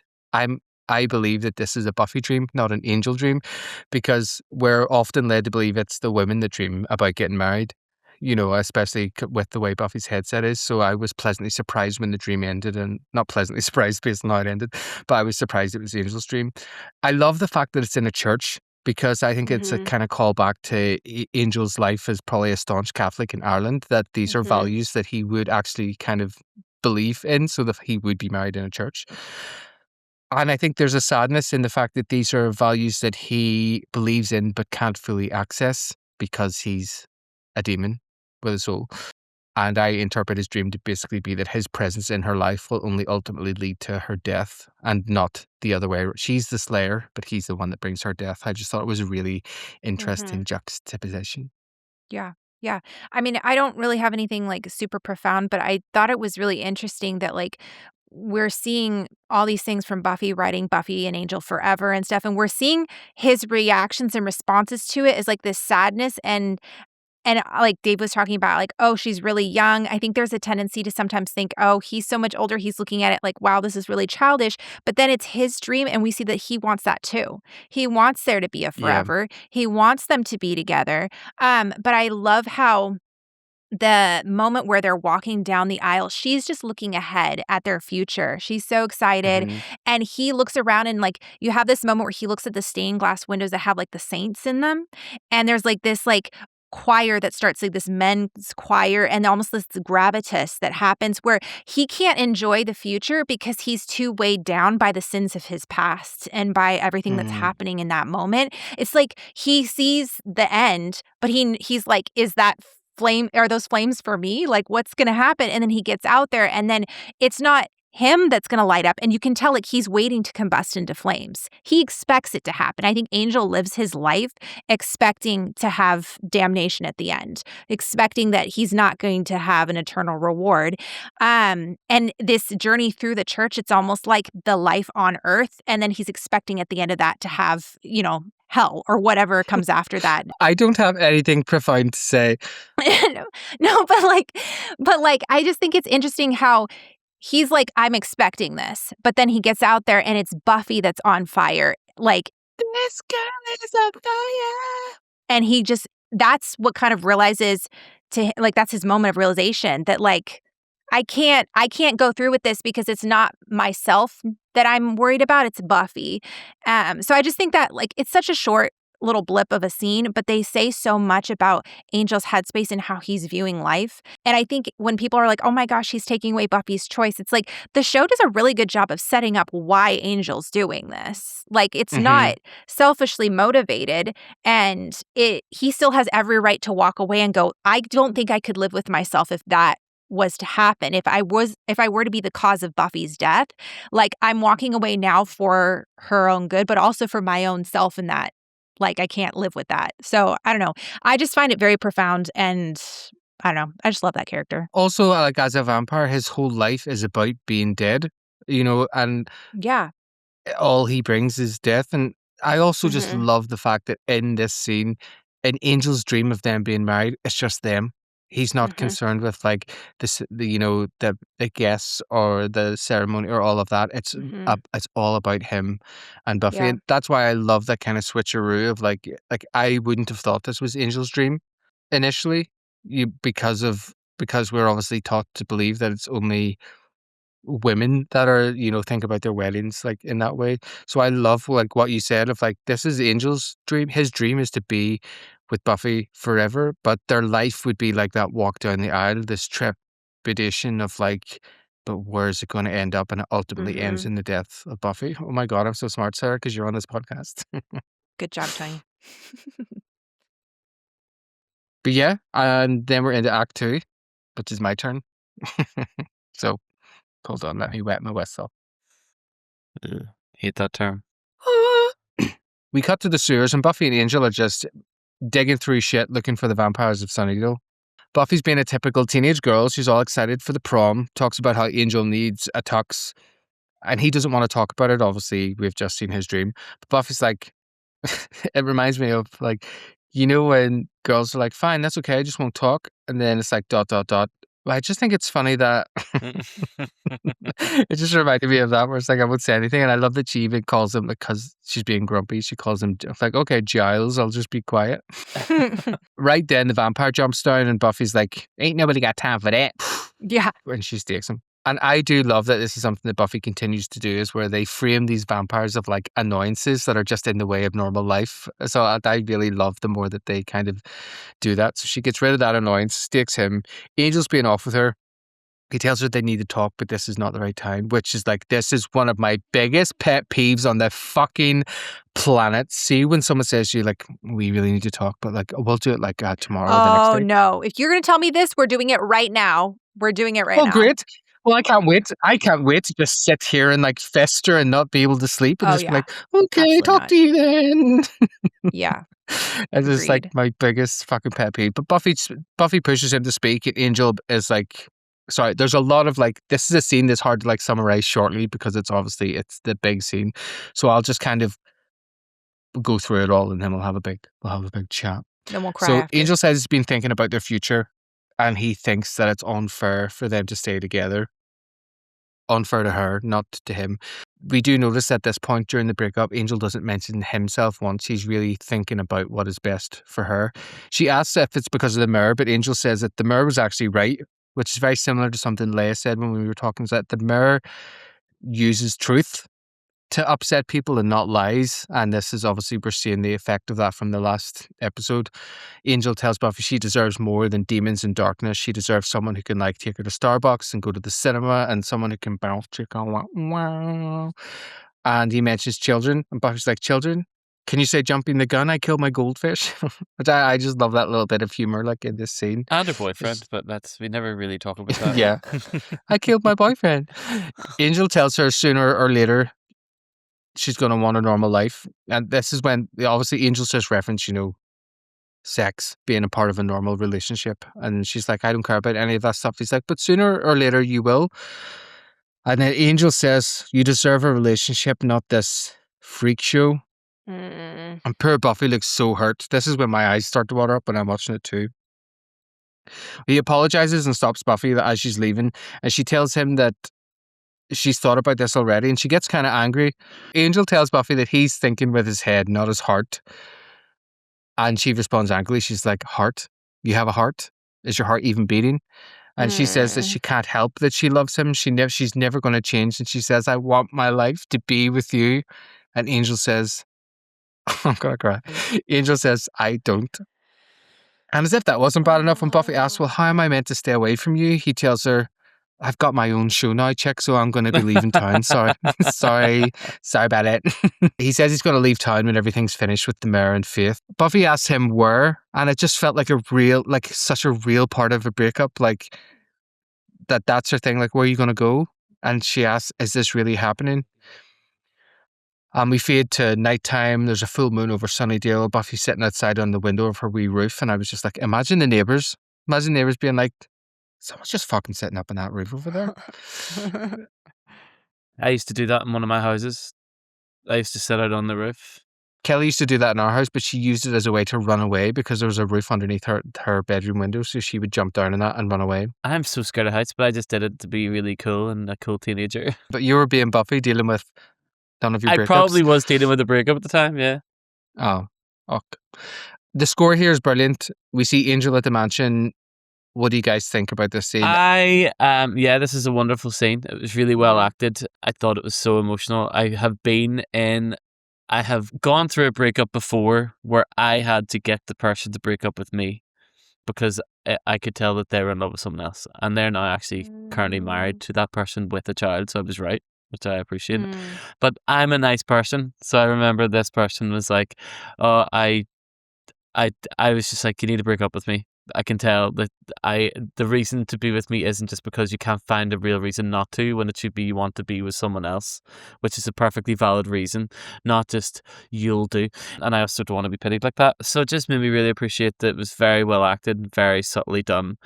And you got a lot of emotions, but it wasn't melodramatic. It felt very real to life, and yeah, just thought it was really good. I don't have anything deeper than I just allowed myself to enjoy the scene rather than getting deep into the nitty gritty.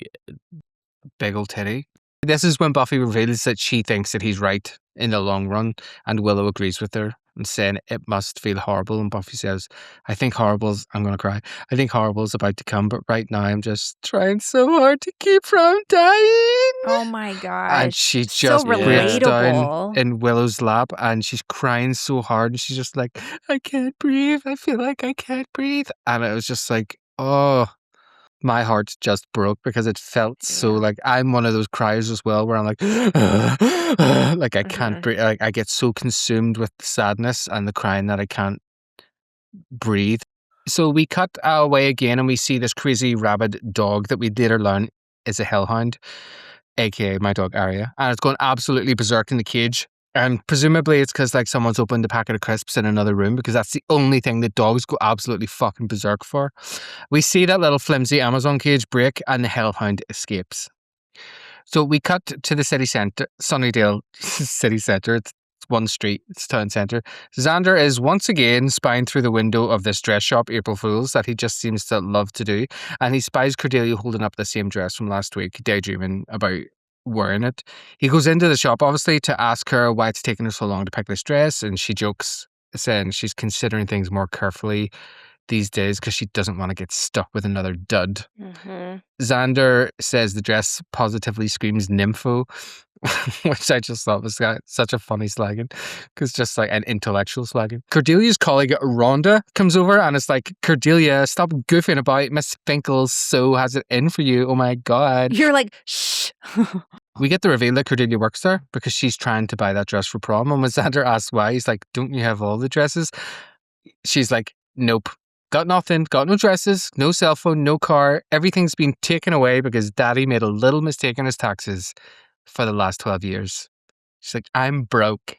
Have you guys heard the theory that her dad was one of the guys that graduated from the same college from that penis demon? What was that one demon? Oh, yeah. Makita. And then they like cursed because they would like offer sacrifices of virginal girls. Yeah, Akita, they would offer sacrifices so they could have more wealth and power and stuff. And so there's a theory that Cordelia's father was one of those people, and that's why suddenly they're having all these financial issues.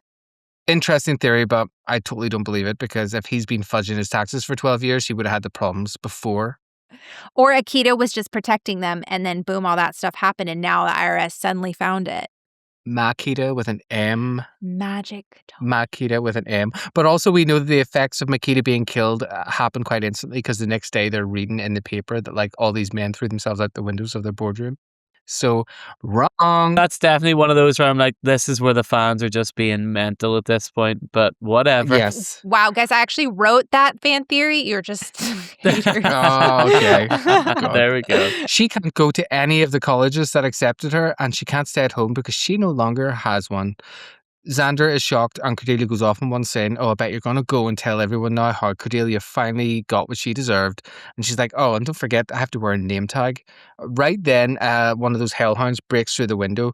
And I do think it's quite like brave that Xander pushes Cordelia out of the way and like goes to like confront it first. Pushes him to the side, obviously, and gets distracted by, excuse me, I'm having heartburn. A burp. Gets distracted by the guy in a tux, then proceeds to fucking rip him to shreds.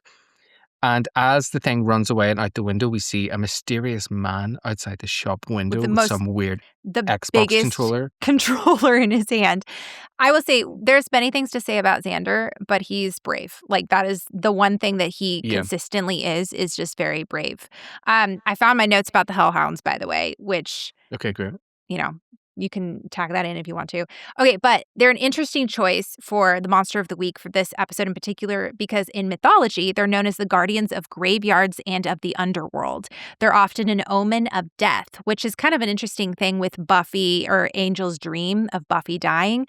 And I wrote that I think it's fitting that Buffy defeating them at the end of season 3 when everyone's about to graduate is like her giving freedom to her classmates. Like they talk about the Hellmouth being like the gateway between this world and the hell dimension, and this idea of a transition phase. You're passing from childhood into adulthood, and the Hellmouth or the Hellhounds are kind of like symbolic of like the guardians of the underworld, and this metaphor for change and transition. And so this idea of Buffy like defeating the Hellhounds so everyone else can have that wonderful transition and move on, and she's almost kind of stuck in some ways. Obviously we see a little bit of transition for her as well, but her sacrifice and willingness to fight the Hellhounds and all demons has allowed her classmates to live and be able to go out into the world and live fuller lives. And in the case of the underworld or the Hellmouth, it can no longer keep them there. They now have the freedom to escape the Hellmouth, essentially, and that's what's really cool about the whole umbrella award that's given to her at the very end, where everyone says, this is the largest graduating class, and you gave that to us, Buffy. So it's just very symbolic of Buffy, the girl, she who fights in graveyards, essentially offering the gift of life and freedom to her classmates. And I love that a lot. Holy shit, I would never have thought of any of that at all when watching this. That is insane. Or you must be tired all the time that your brain thinks like that. That is insane. Thank you, I am. That is, you need to lie down and go to sleep. See, I just thought Marty Noxon was like, that werewolf suit's probably like the cheapest thing to replicate, so why don't we do 3 of them? Yeah, well, I also thought that when you started speaking there, I think there's in some mythologies that the Hellhound comes first to it's a herald. Sort of warn as a harbinger. Everyone, harbinger, bringer of death, like that the next great thing is coming. So the Hellhound shows up first. I think that's in Good Omens. There's like a bit where the Hellhound comes first to the little kid and before the It's also like in Ghostbusters. Like the 2 dogs that are like the 2 scary looking dogs of Zool before Sigourney Weaver turns into the big demon. This IRS storyline is actually probably the best thing that could have ever happened for Cordelia and her character, even though we won't overly see it play out for the rest of the season when she transitions over to Angel. It really is the big point of change for her, and it almost makes me wish that it had happened earlier on Buffy, because it would have been really nice to see Yes. some of Humbled. that character Yes. development. Right. I just don't know why. I don't know why they didn't. I mean, I guess I kind of do. Season 3 is pretty packed, but she really doesn't have much development this entire season. It stops after she breaks up with Xander. But like what you're saying, if they had flexed it in season 2 when that Makita thing happened, and they could have literally played right off that. But obviously it was just an afterthought. But it's at least it's like I guess because from what we know, then our version of the Scoobies never really get to know who Cordelia becomes. Yeah, Because they no. don't overly stay in touch. So it is very strange to think of, like, even when they do reference her in later seasons, you know, they talk about Glory being like Cordelia. But at this stage, Cordelia is like well into her arc of like what she goes through. What she's going to become. That Yeah. is, Right. yeah, so it's just very interesting. This is also where we get our first glimpse of Tucker, who's played by Brad Kane, and he is, Sarah told me, but I also knew this too, but we'll have a video to share, the singing voice of Aladdin in the Aladdin movies. It's this Oh, guy. wow. Yeah. Brad Kane, and he is also now an executive producer and writer, most recently for the It prequel series Welcome to Derry and the upcoming Crystal Lake, based on Friday the 13th, which is brilliant. And he is married to Sarah Thompson, who plays Eve in Angel season 5.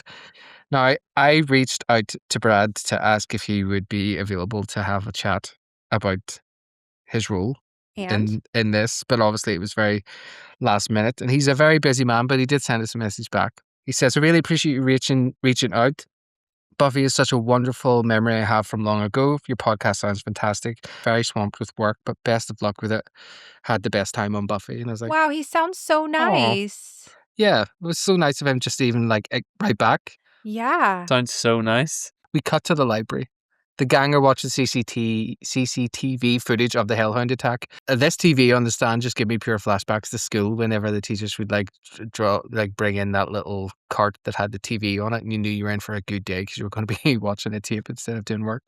But Cordelia just like, the funny thing is that this monster had good taste because it chucked away Xander and went straight for the guy in Formalwear. And Buffy's like, I don't want to watch that. It's going to make me broke because it's like fucking rotten seeing it being ripped apart. Willow's like, well, she's right. Like, once you've seen one big hairy bringer of death, you've seen them all, which I thought was funny that she said that's sitting right next to Oz. She's like the double of a Hellhound. That's true. That's when Wesley tells him that it's a Hellhound, and he says it was a demon foot soldier that was bred during the Makash Wars, trained to kill and eat the brains of their foes. It's like, sounds like Protestants, if you ask me. Cordelia is like, zoom in. Xander's like, it's a video. She's like, so what? They do that all the time on TV. She just love that little meta moment. But Wesley asked Cordelia what she was doing with Xander, like just reinforcing that he's a mad, jealous pedo. He lies for her and says that she was burning a hole in Daddy's wallet, that he just bumped into her while he was looking for a tux. And Oz tells Xander to pause the tape. Xander's like, I can't pause it.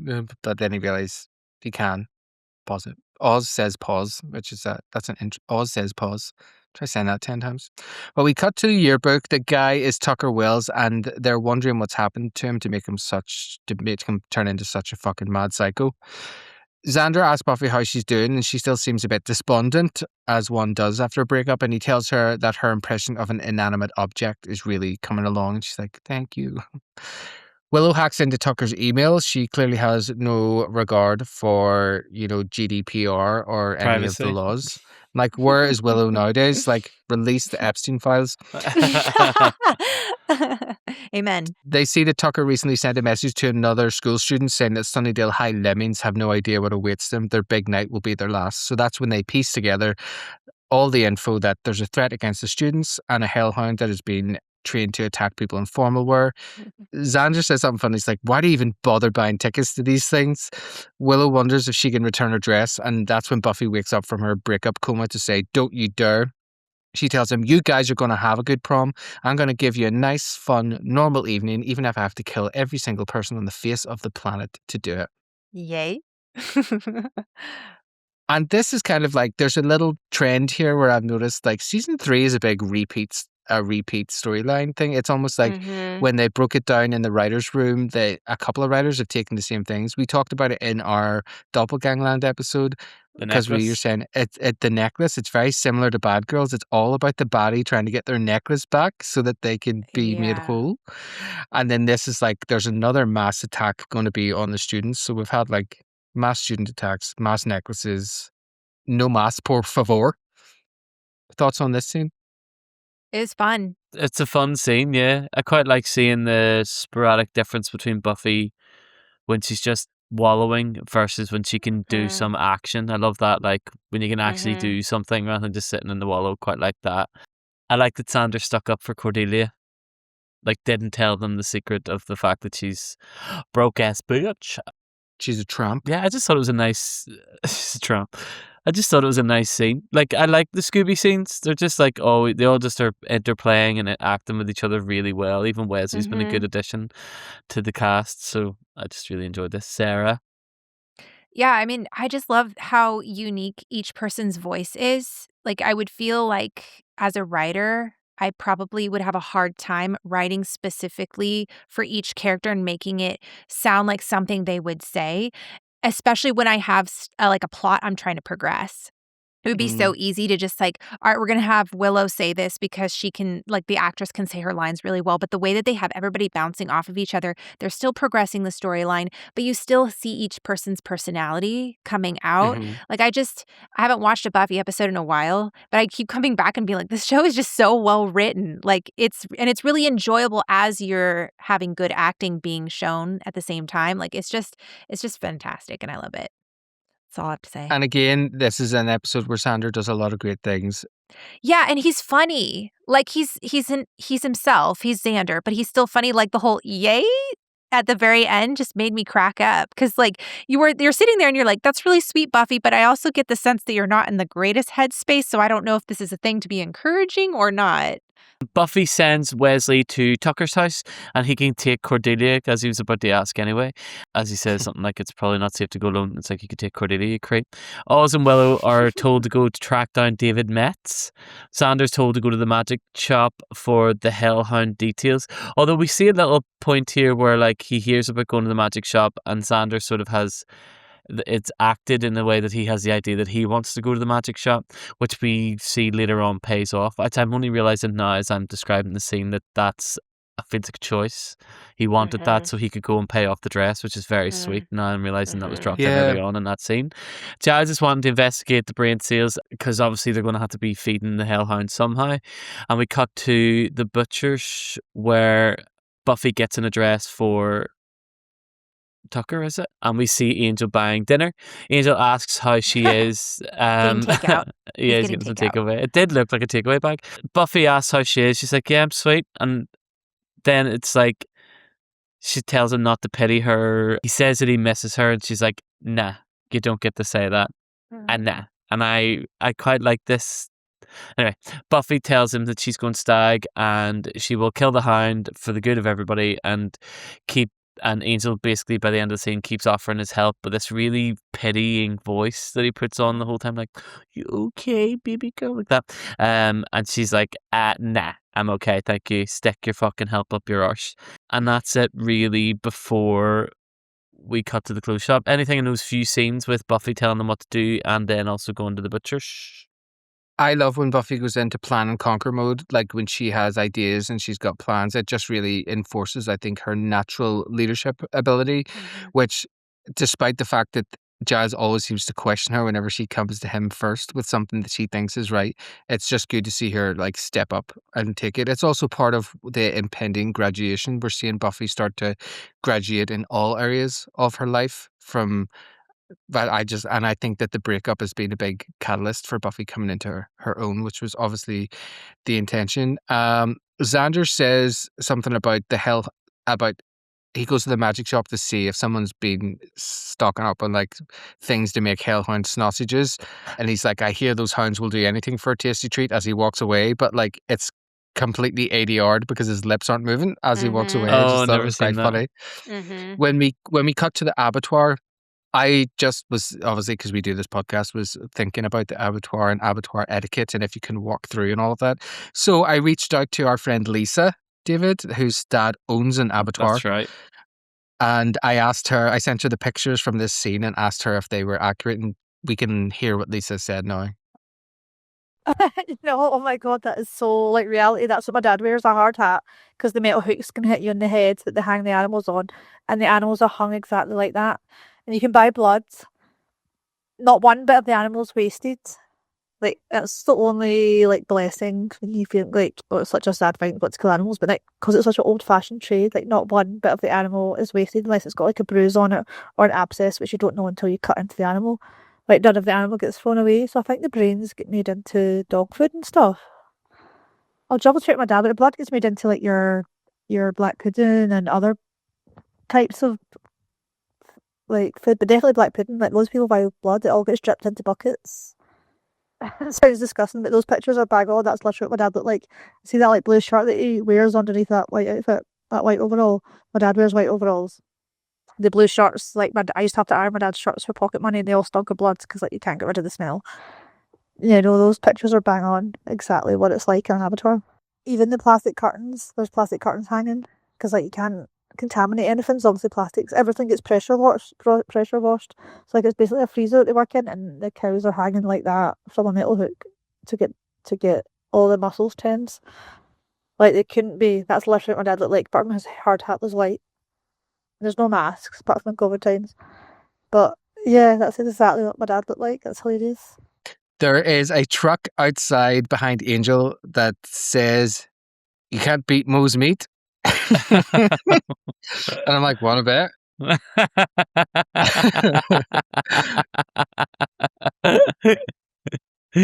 I love when he makes Sarah laugh with the crude joke because she's like, I shouldn't be laughing at this, and yet I can't stop laughing at this. Very good, Tony, you little bitch. That was great. Buffy does joke about where she thought Angel was going to get his blood, like McPlasmas. Just thought that was a stupid but funny line. Buffy mentions the term when Angel asks how she is. She says, "I'm right as rain," whatever that means. And there's actually some debate over where this comes from, right as rain, because there are other sayings at the time were right as a ninepence or right as a trivet. But right as rain most likely comes from Britain. People use a lot of alliteration in those old British English phrases, you know. Jump for joy. To add insult to injury. Mind over matter. Labor of love. Just a word to the wise. Very relatable when Buffy guilt trips Angel with the whole, like, I'm over the whole Buffy gets to have one perfect, like, high school moment part. I'm just like, you know what it's like when you're broke up and you're like, well, I guess I'll just die alone. Thanks a lot. She does have that great line where she says she needs to stop a crazy from pulling a Carrie at the prom. Obviously in reference to the Stephen King book and film Carrie, which has been remade into a TV series by Mike Flanagan for Amazon. It's coming out next year. Very exciting if you like Mike Flanagan. And just as you said, David, Angel offers Buffy help, but she's like, thanks, but no thanks. Sarah, thoughts about any of that? Well, she also like subtly digs at him. Well, not so subtly digs at him. She says, "No way am I going to let some subhuman rob the entire senior class of theirs." She's also talking about Angel. You says the subhuman robbed me of mine. So she's making a correlation between Angel and the guy that's releasing the Hellhounds, which is what a bitch. Because also he's there buying blood too. So she's kind of making a jab at who he is and stuff. Oh, Very yeah. good. I can't blame her. But then I also love at the very end when he says, I'm always to help you whenever. And she says, I'm okay. And then she turns back and says, thanks. Like softer. Like there's this always, even when they're angry at each other, there's this undertone of care for one another. And you can just see how much they love each other regardless. Like, I don't know. It just, to me, it screams is so healthy because I think sometimes there's this misconception that healthy relationships never fight and healthy relationships are, and obviously they're not in a relationship anymore, but even just like I'm talking about like platonic relationships, you can never show each other that you're angry. You can never, and it's like, obviously you need to be kind, but she's upset at him. She's letting him know, but at the same time, she's also like, I appreciate you still being willing to help, I think they use that kind of, almost that slight pettiness too, just to kind of reinforce Buffy's age as well, and how you would deal with those things, because it's like, okay, this is, when you're younger and you react more emotionally, and she obviously can't be like level-headed because she has never experienced any other breakups before. But yeah, I love those wee scenes. So we cut to the clothes shop where Cordy is finishing up her shift, and as she's about to leave, she's reminded to take her dress, but she explains to the girl she hasn't paid it off yet, and the girl's like, well, someone's paid it off, and it looks like it has been paid off, and then you're like, oh, that's very nice. We can kind You're of like, tell oh that no, Xander... Wesley, no. No, because he wouldn't want her to be wearing a dress. He would like her in Oh, pigtails no, and it. no, Sorry. no. We cut to the library. I'll give you a wee second and after this next scene. Cut to the library where everyone has failed except for Buffy. And she tells them to go get ready and have a nice time at the prom. They protest a few times to say, no, you need help, blah, blah, blah. But then I quite like that they all comically run out because they actually are dying to go to the prom. Buffy chastises Giles, who picks up that there is something up with Angel because of the way she's kind of getting on, and this is where she admits that they've broken up and that he is leaving her, and Giles offers her some ice cream, which I thought was really cute. Oh, I love their relationship. It's so sweet. It is the night I've been harping on about the relationship this whole season. I think the progress of it is just amazing.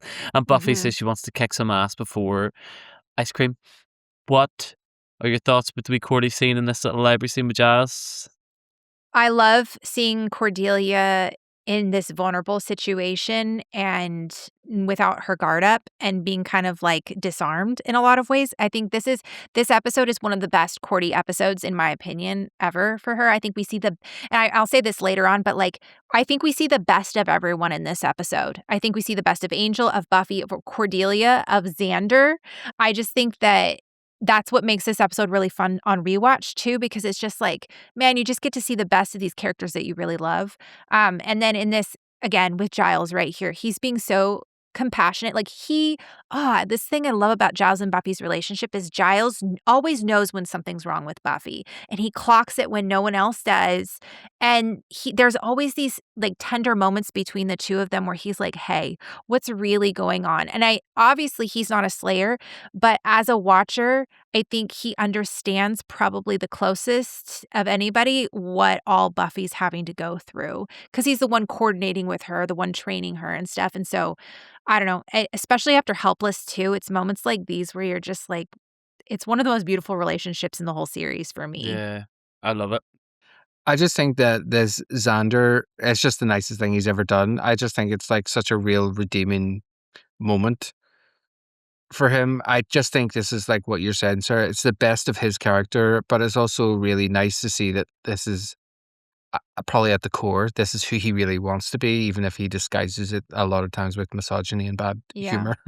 Again, with Giles being like the stepdad, like when he says, Buffy, I'm so sorry, it's just like so genuine and sincere. Like I just love that. And even Buffy, when she's like, she won't take no for an answer with her friends, you know, she's just again demonstrating just how much her friends mean to her. And I do love that this is obviously like a distraction technique for her to be able to help get herself over Angel. And she does say that great line. It's like the good thing about being a Slayer is that kicking ass is comfort food. Yeah. I just thought it was a great line. I think as well, it's sort of bringing the Cordelia, just as a little button, the Cordelia-Xander relationship full circle. Because it is, I know there's still tension with them too, you can clearly see that, but it wasn't for her to go to the prom with him, or there was no outcome for Xander other than a good deed done. There was no, he didn't end up getting the dance. It was with a her. selfless. It was a completely selfless act, which I thought was like something that we haven't seen, and probably maybe makes up for him cheating on her.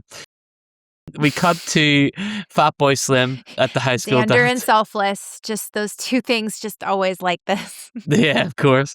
We see that Anya is talking. We get some poor, bad, middle-aged high school dancing, where obviously the song was chosen after they filmed the scene, and they're just having to like do this dance in the silence, which it always gives me the ick when I watch those scenes that you just be hearing people's feet and like in the gym, the squeaks and trying to pretend to whisper to each other because someone's like overdoing background acting. Anyway, Anya is talking complete nonsense to Xander, and we get a real cool like little pan through the dance essentially. Giles and Wesley are being quite snotty when Wesley overshares. Can't remember what he overshares with. And Cordelia comes walking in causing Wesley to choke as he leers on this child, which again I just find a bit gross. Then we have a montage of them like doing a high school dance. There's like dancing, you get the photos, you get the prom photos, things like that. We see Oz and Willow coming in. This reminded me of our Grease play, Tony, in Oh, in yeah. the second half, where everyone shows up at different times and has their little monologues and their little soliloquies. So we see Oz and Willow coming in looking fly AF, and Willow is wanting to dance before the inevitable chaos happens, which I thought was really funny. Like, should we get a dance in? But I love that Oz is like, no, Buffy has this. We can, and then she's like, okay, let's get a drink first, which I love, that just like complete certainty in Oz and the faith that he has in Buffy, that there's no doubt at all. And then Wesley goes up and hits on Cordelia. Sander tries to get them to interrupt his date and has a subtexty sort of look to Cordelia of understanding, as she's currently, to be fair, Charisma Carter looks unbelievable in that dress. Mm-hmm. And Giles just keeps looking at the door, almost waiting for someone to come in. What are your thoughts so far before we move into the next scene? The thing that Wesley overshares is that they didn't get, Giles and him never got to do stuff like this in school because it was all boys preparatory. And he says, unless you count the nights you made the lower classmen get up as girls, and then he stops. That's stops talking. That's it. Giles looks absolutely banging in a tux. Cordelia looks absolutely banging Her in that dress. arms and her like chest muscles. I needed to use that as inspiration for working out, man. I'm like over there. She's ripped.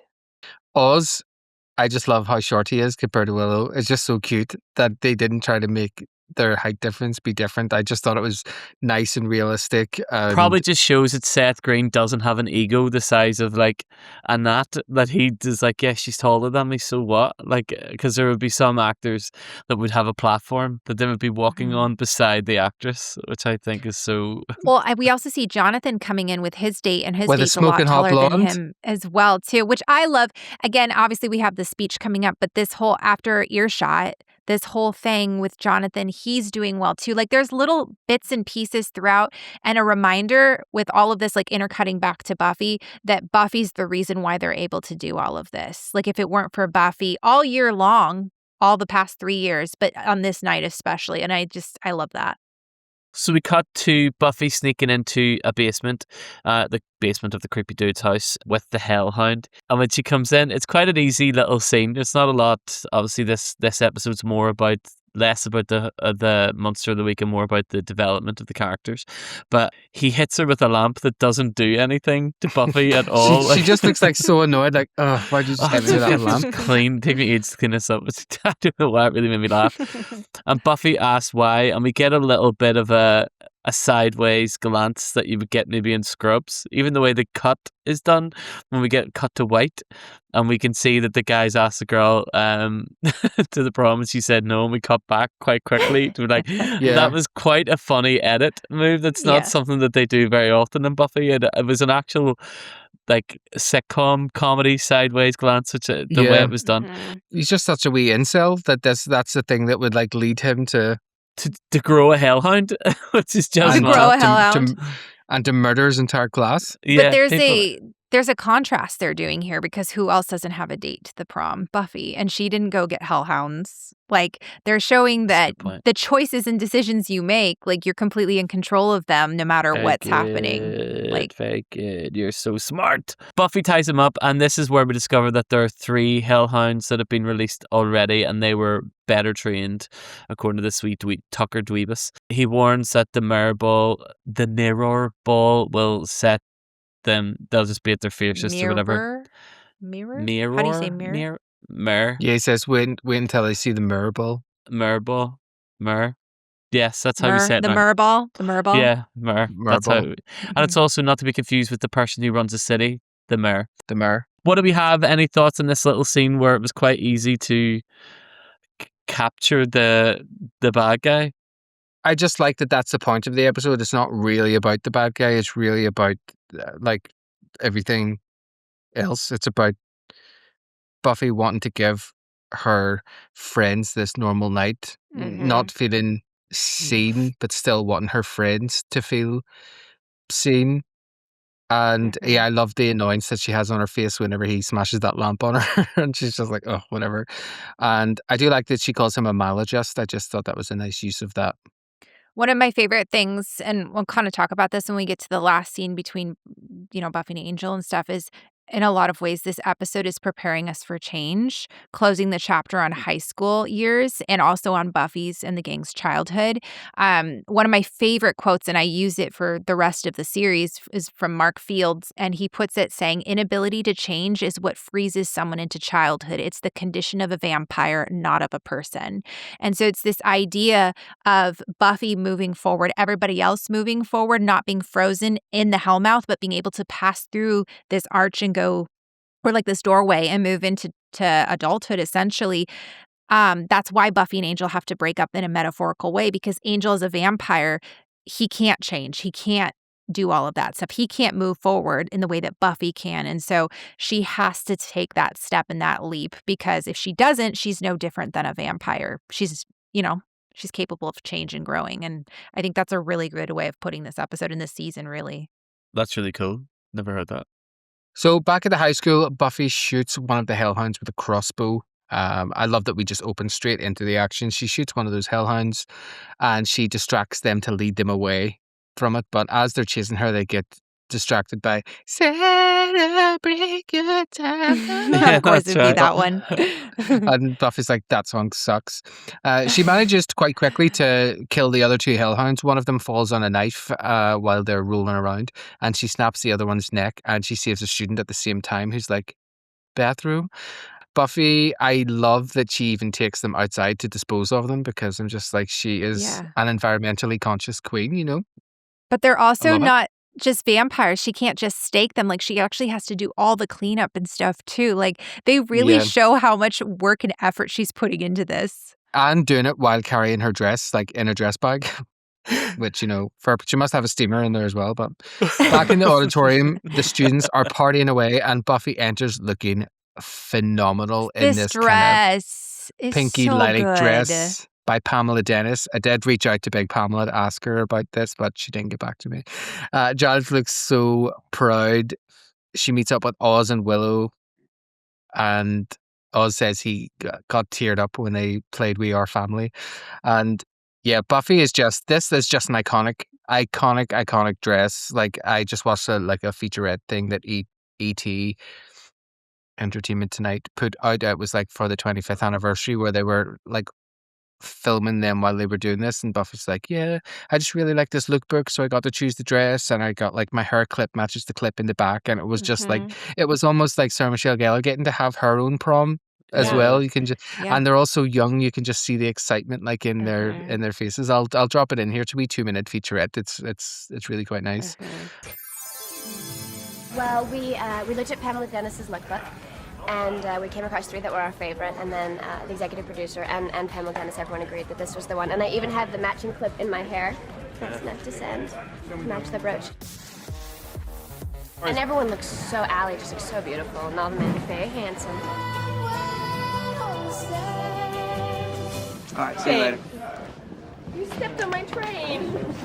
I'm like, you'll continue to step on your train all day. Lada stepping on my train. Right? He does that constantly. Yeah. But A I huge love feet. him. She's got a long train. Accident waiting to happen.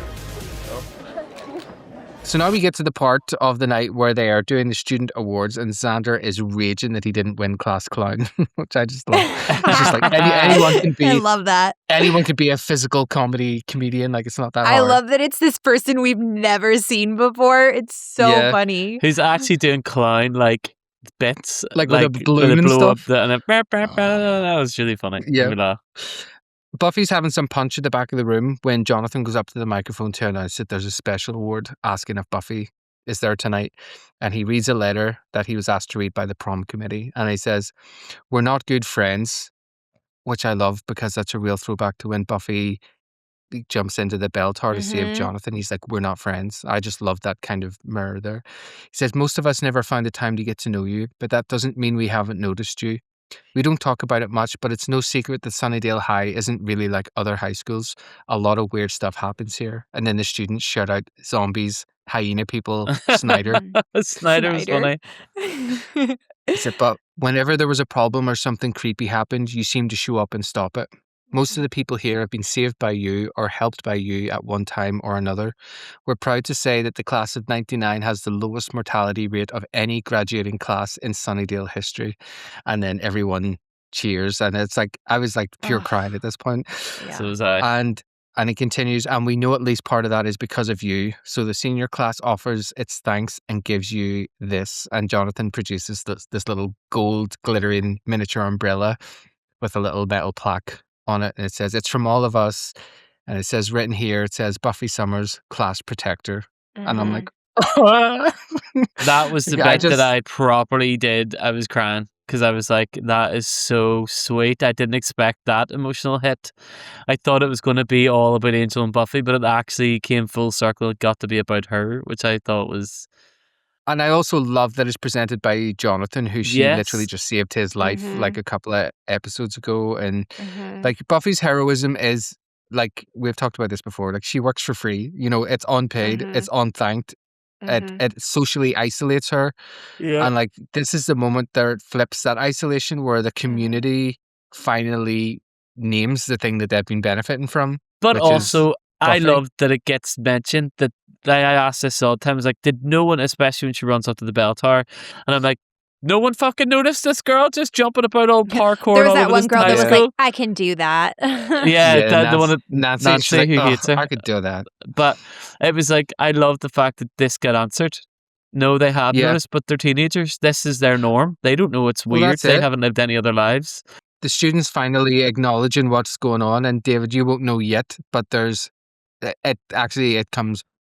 This is part of where we go into the 2-part finale. All right, It's okay. important that Buffy has this moment with her peers now. Mhm. And I do just love that, like, for 3 seasons we've been told that, you know, like, being a Slayer means you can't be popular, people don't like you, and Mhm. all of this. But this now, Buffy is like this beautiful moment where she's seen by her peers, Yeah. and Mhm. she's no longer like isolated by the thing that she thinks Mhm. separates her from them. Now they are Mhm. able to Oh, say, yeah, very we good. see this Mhm. and we accept that. And I just thought that was fantastic. Yeah, I mean, thematically, this is a beautiful way to bookend or continue into the bookending of this season, because this season has really been about what kind of Slayer are you going to be, Buffy, now that you've accepted your role.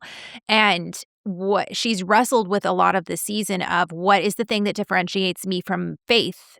Does being a Slayer mean being hardened?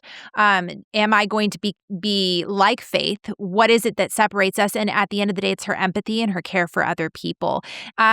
Because, you know, we have the mayor, we've seen all these other people that are in positions of power, these bad guys that just lord it over people. And it's obviously can be a huge allegory for, you know, capitalism, for all of this other stuff, but this idea of coming together as a community. And how a good leader recognizes that they are no different than those that they lead. And in recognizing that everyone else desires to fit in just as much as she does, Buffy chooses to give up her moment of normalcy and happiness to give that to everyone else. And it's really cool because this moment kind of encapsulates that empathy that we've seen of Buffy all season long. And everybody recognizes that and celebrates it. And it kind of is a defining moment for Buffy in recognizing that, oh, I am different from Faith. I'm not like her. And that I'm not becoming hardened. And like the umbrella. Notice how they don't give her a weapon. They give her an umbrella. Like you would think, oh, what would be something to give to someone who is constantly defending us, a sword or something? They give her a symbol of protection, of covering for people. And I think that that's because that's the defining point of Buffy's character, is that she knows how to love and she doesn't harden herself even as she's going out and doing all this stuff. And so it shows that they truly see Buffy for who she is. And I love that. For me, this is probably one of the best moments, I think, in the entire I think it's series. Sarah And Michelle Gellar's Sarah favorite. Gellar, yeah, Yeah. she said this as well. This was like, it's her favorite episode, and this Mhm. is just her her favorite She moment. acted it And so well as well the whole time. She was just very subtle with her. She obviously is an Mhm. incredible actor, but like, sorry, Tony, but yeah, I could see why she enjoyed. Like you can tell she's reveling in the moment for her character. And the same as all the other characters as well. When we like Anya looks a bit choked up as well. I wonder if that's just a real response, like from the and Willow and Oz cheering, and it's just like a real moment of like everyone is just so in the moment. Yeah, and it's also just really like as we'll see as we go into the finale, it's like people really accepting Buffy, like they don't shun her knowledge of this stuff now as like an outcast. We start to see that this is part of her natural leadership. I just love it. I think it's brilliant. We crossfade into a slow dance and Wesley's talking to Giles and he's asking like, oh, should I ask Cordelia to dance? And Giles is like, for God's sake, man, she's 18 and you have the emotional maturity of a blueberry scone. Just have at it, would you? And stop fluttering about. Love that line. And for God's sake, man, as he takes off his glasses, the emotional maturity of a blueberry scone. Oh, so good. I love that. I do like the fact that at least they're trying to be like, well, she's legal, Wesley. She's just legal, ask her to and dance. She's 18, it's fine. It's not weird at all. Yeah, right. Totally normal. As they're talking about that, Giles gets distracted and he wanders off as a lovely cover of Wild Horses by the Sundays starts to play. Xander is dancing with Anya and Anya's like, this isn't that bad. And we get this idea that like Anya's falling for Xander. But one of the things that I absolutely love that I haven't really thought about before was obviously earlier in the episode, Anya's was regaling Xander with her tales of like her demon days and all the horrible things she did to men. And I'm like, this is just her being a nervous girl, having nothing to talk about on her first date. Yeah.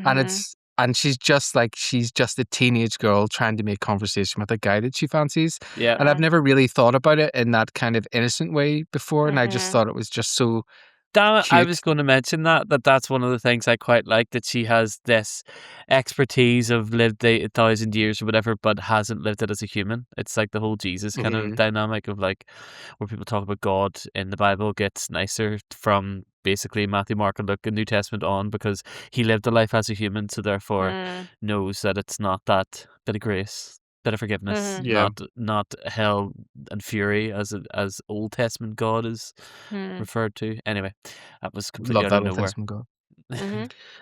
Giles approaches Buffy and he tells her that she did a really great job tonight. I was like, doing what? All she did was accept that umbrella. But tells her she did a great job, and even Giles was surprised by the graciousness of her peers. And Buffy is like, yeah, every now and then people surprise you. And Giles repeats that back to her. He's like, yeah, every now and then. And he takes the umbrella from her because surprise, surprise, surprise, surprise. Surprise. Angel has showed up, suited and booted, looking like an absolute ride. He looks amazing.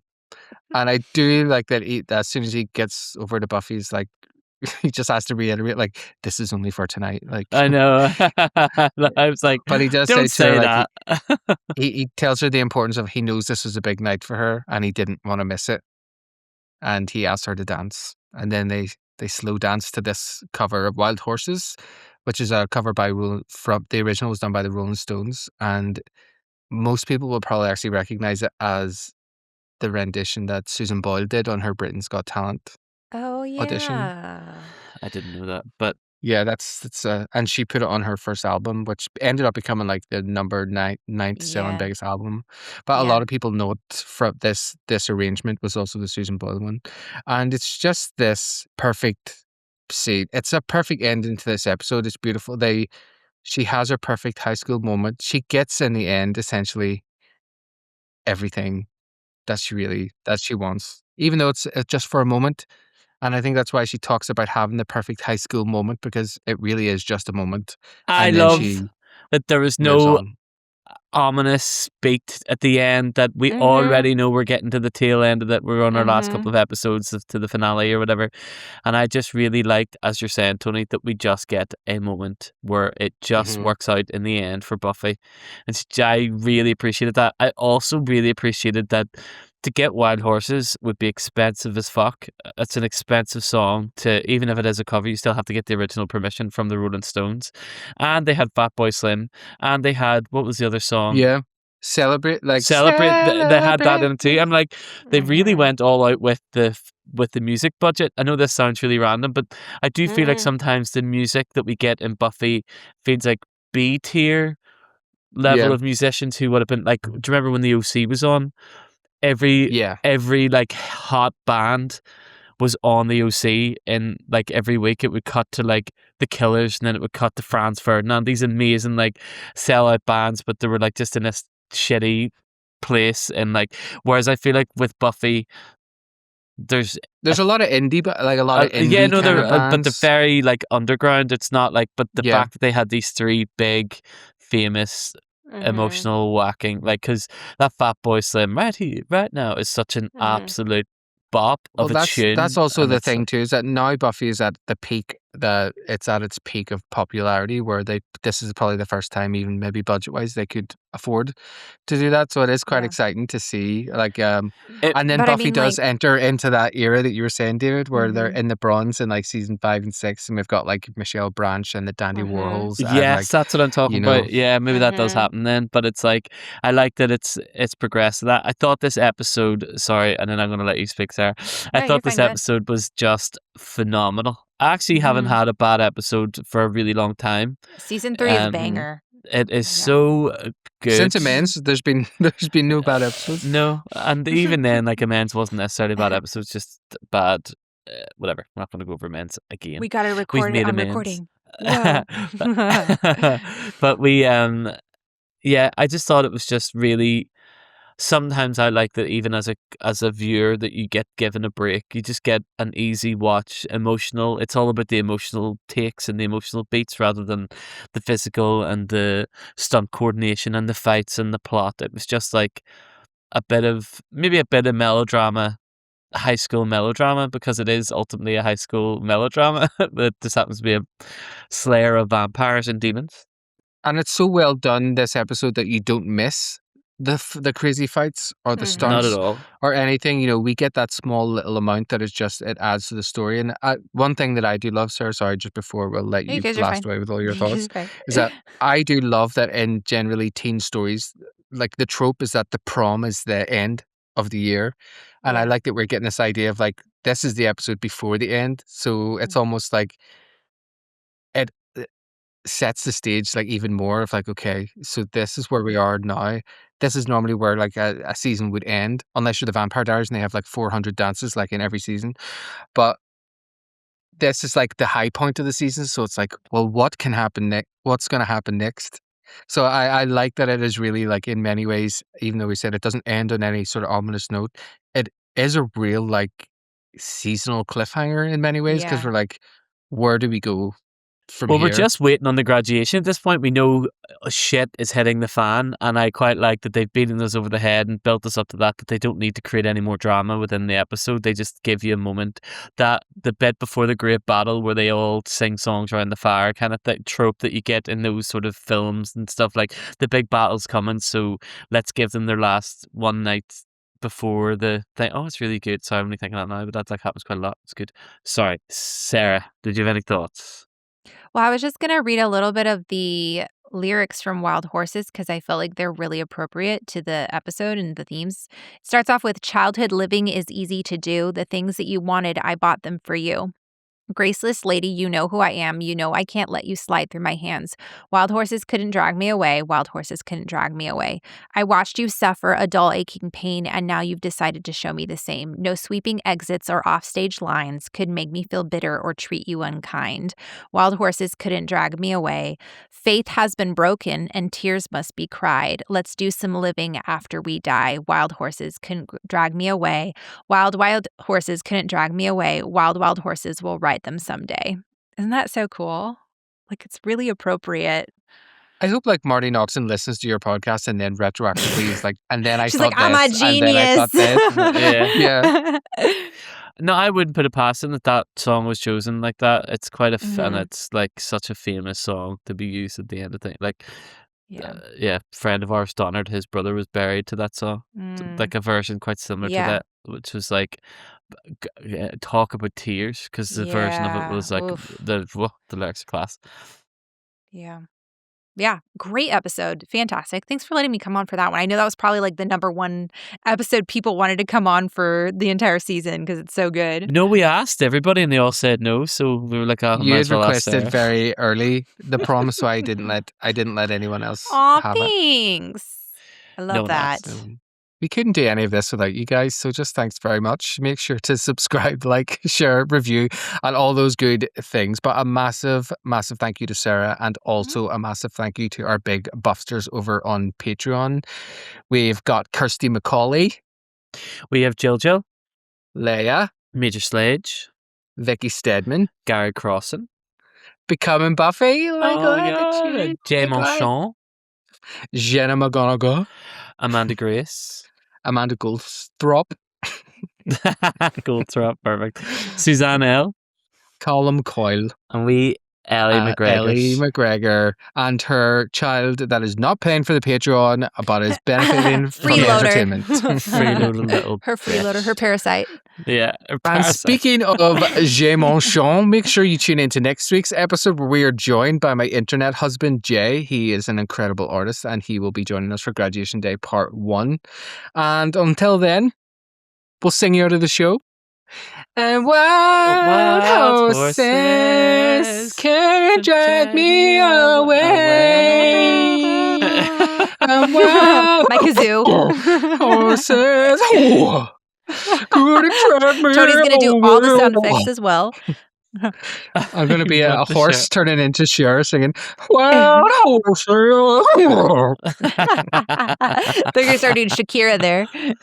Yeah. Bye. Thanks, folks. Bye. With mountains. Okay, Thanks, that's it. Julie.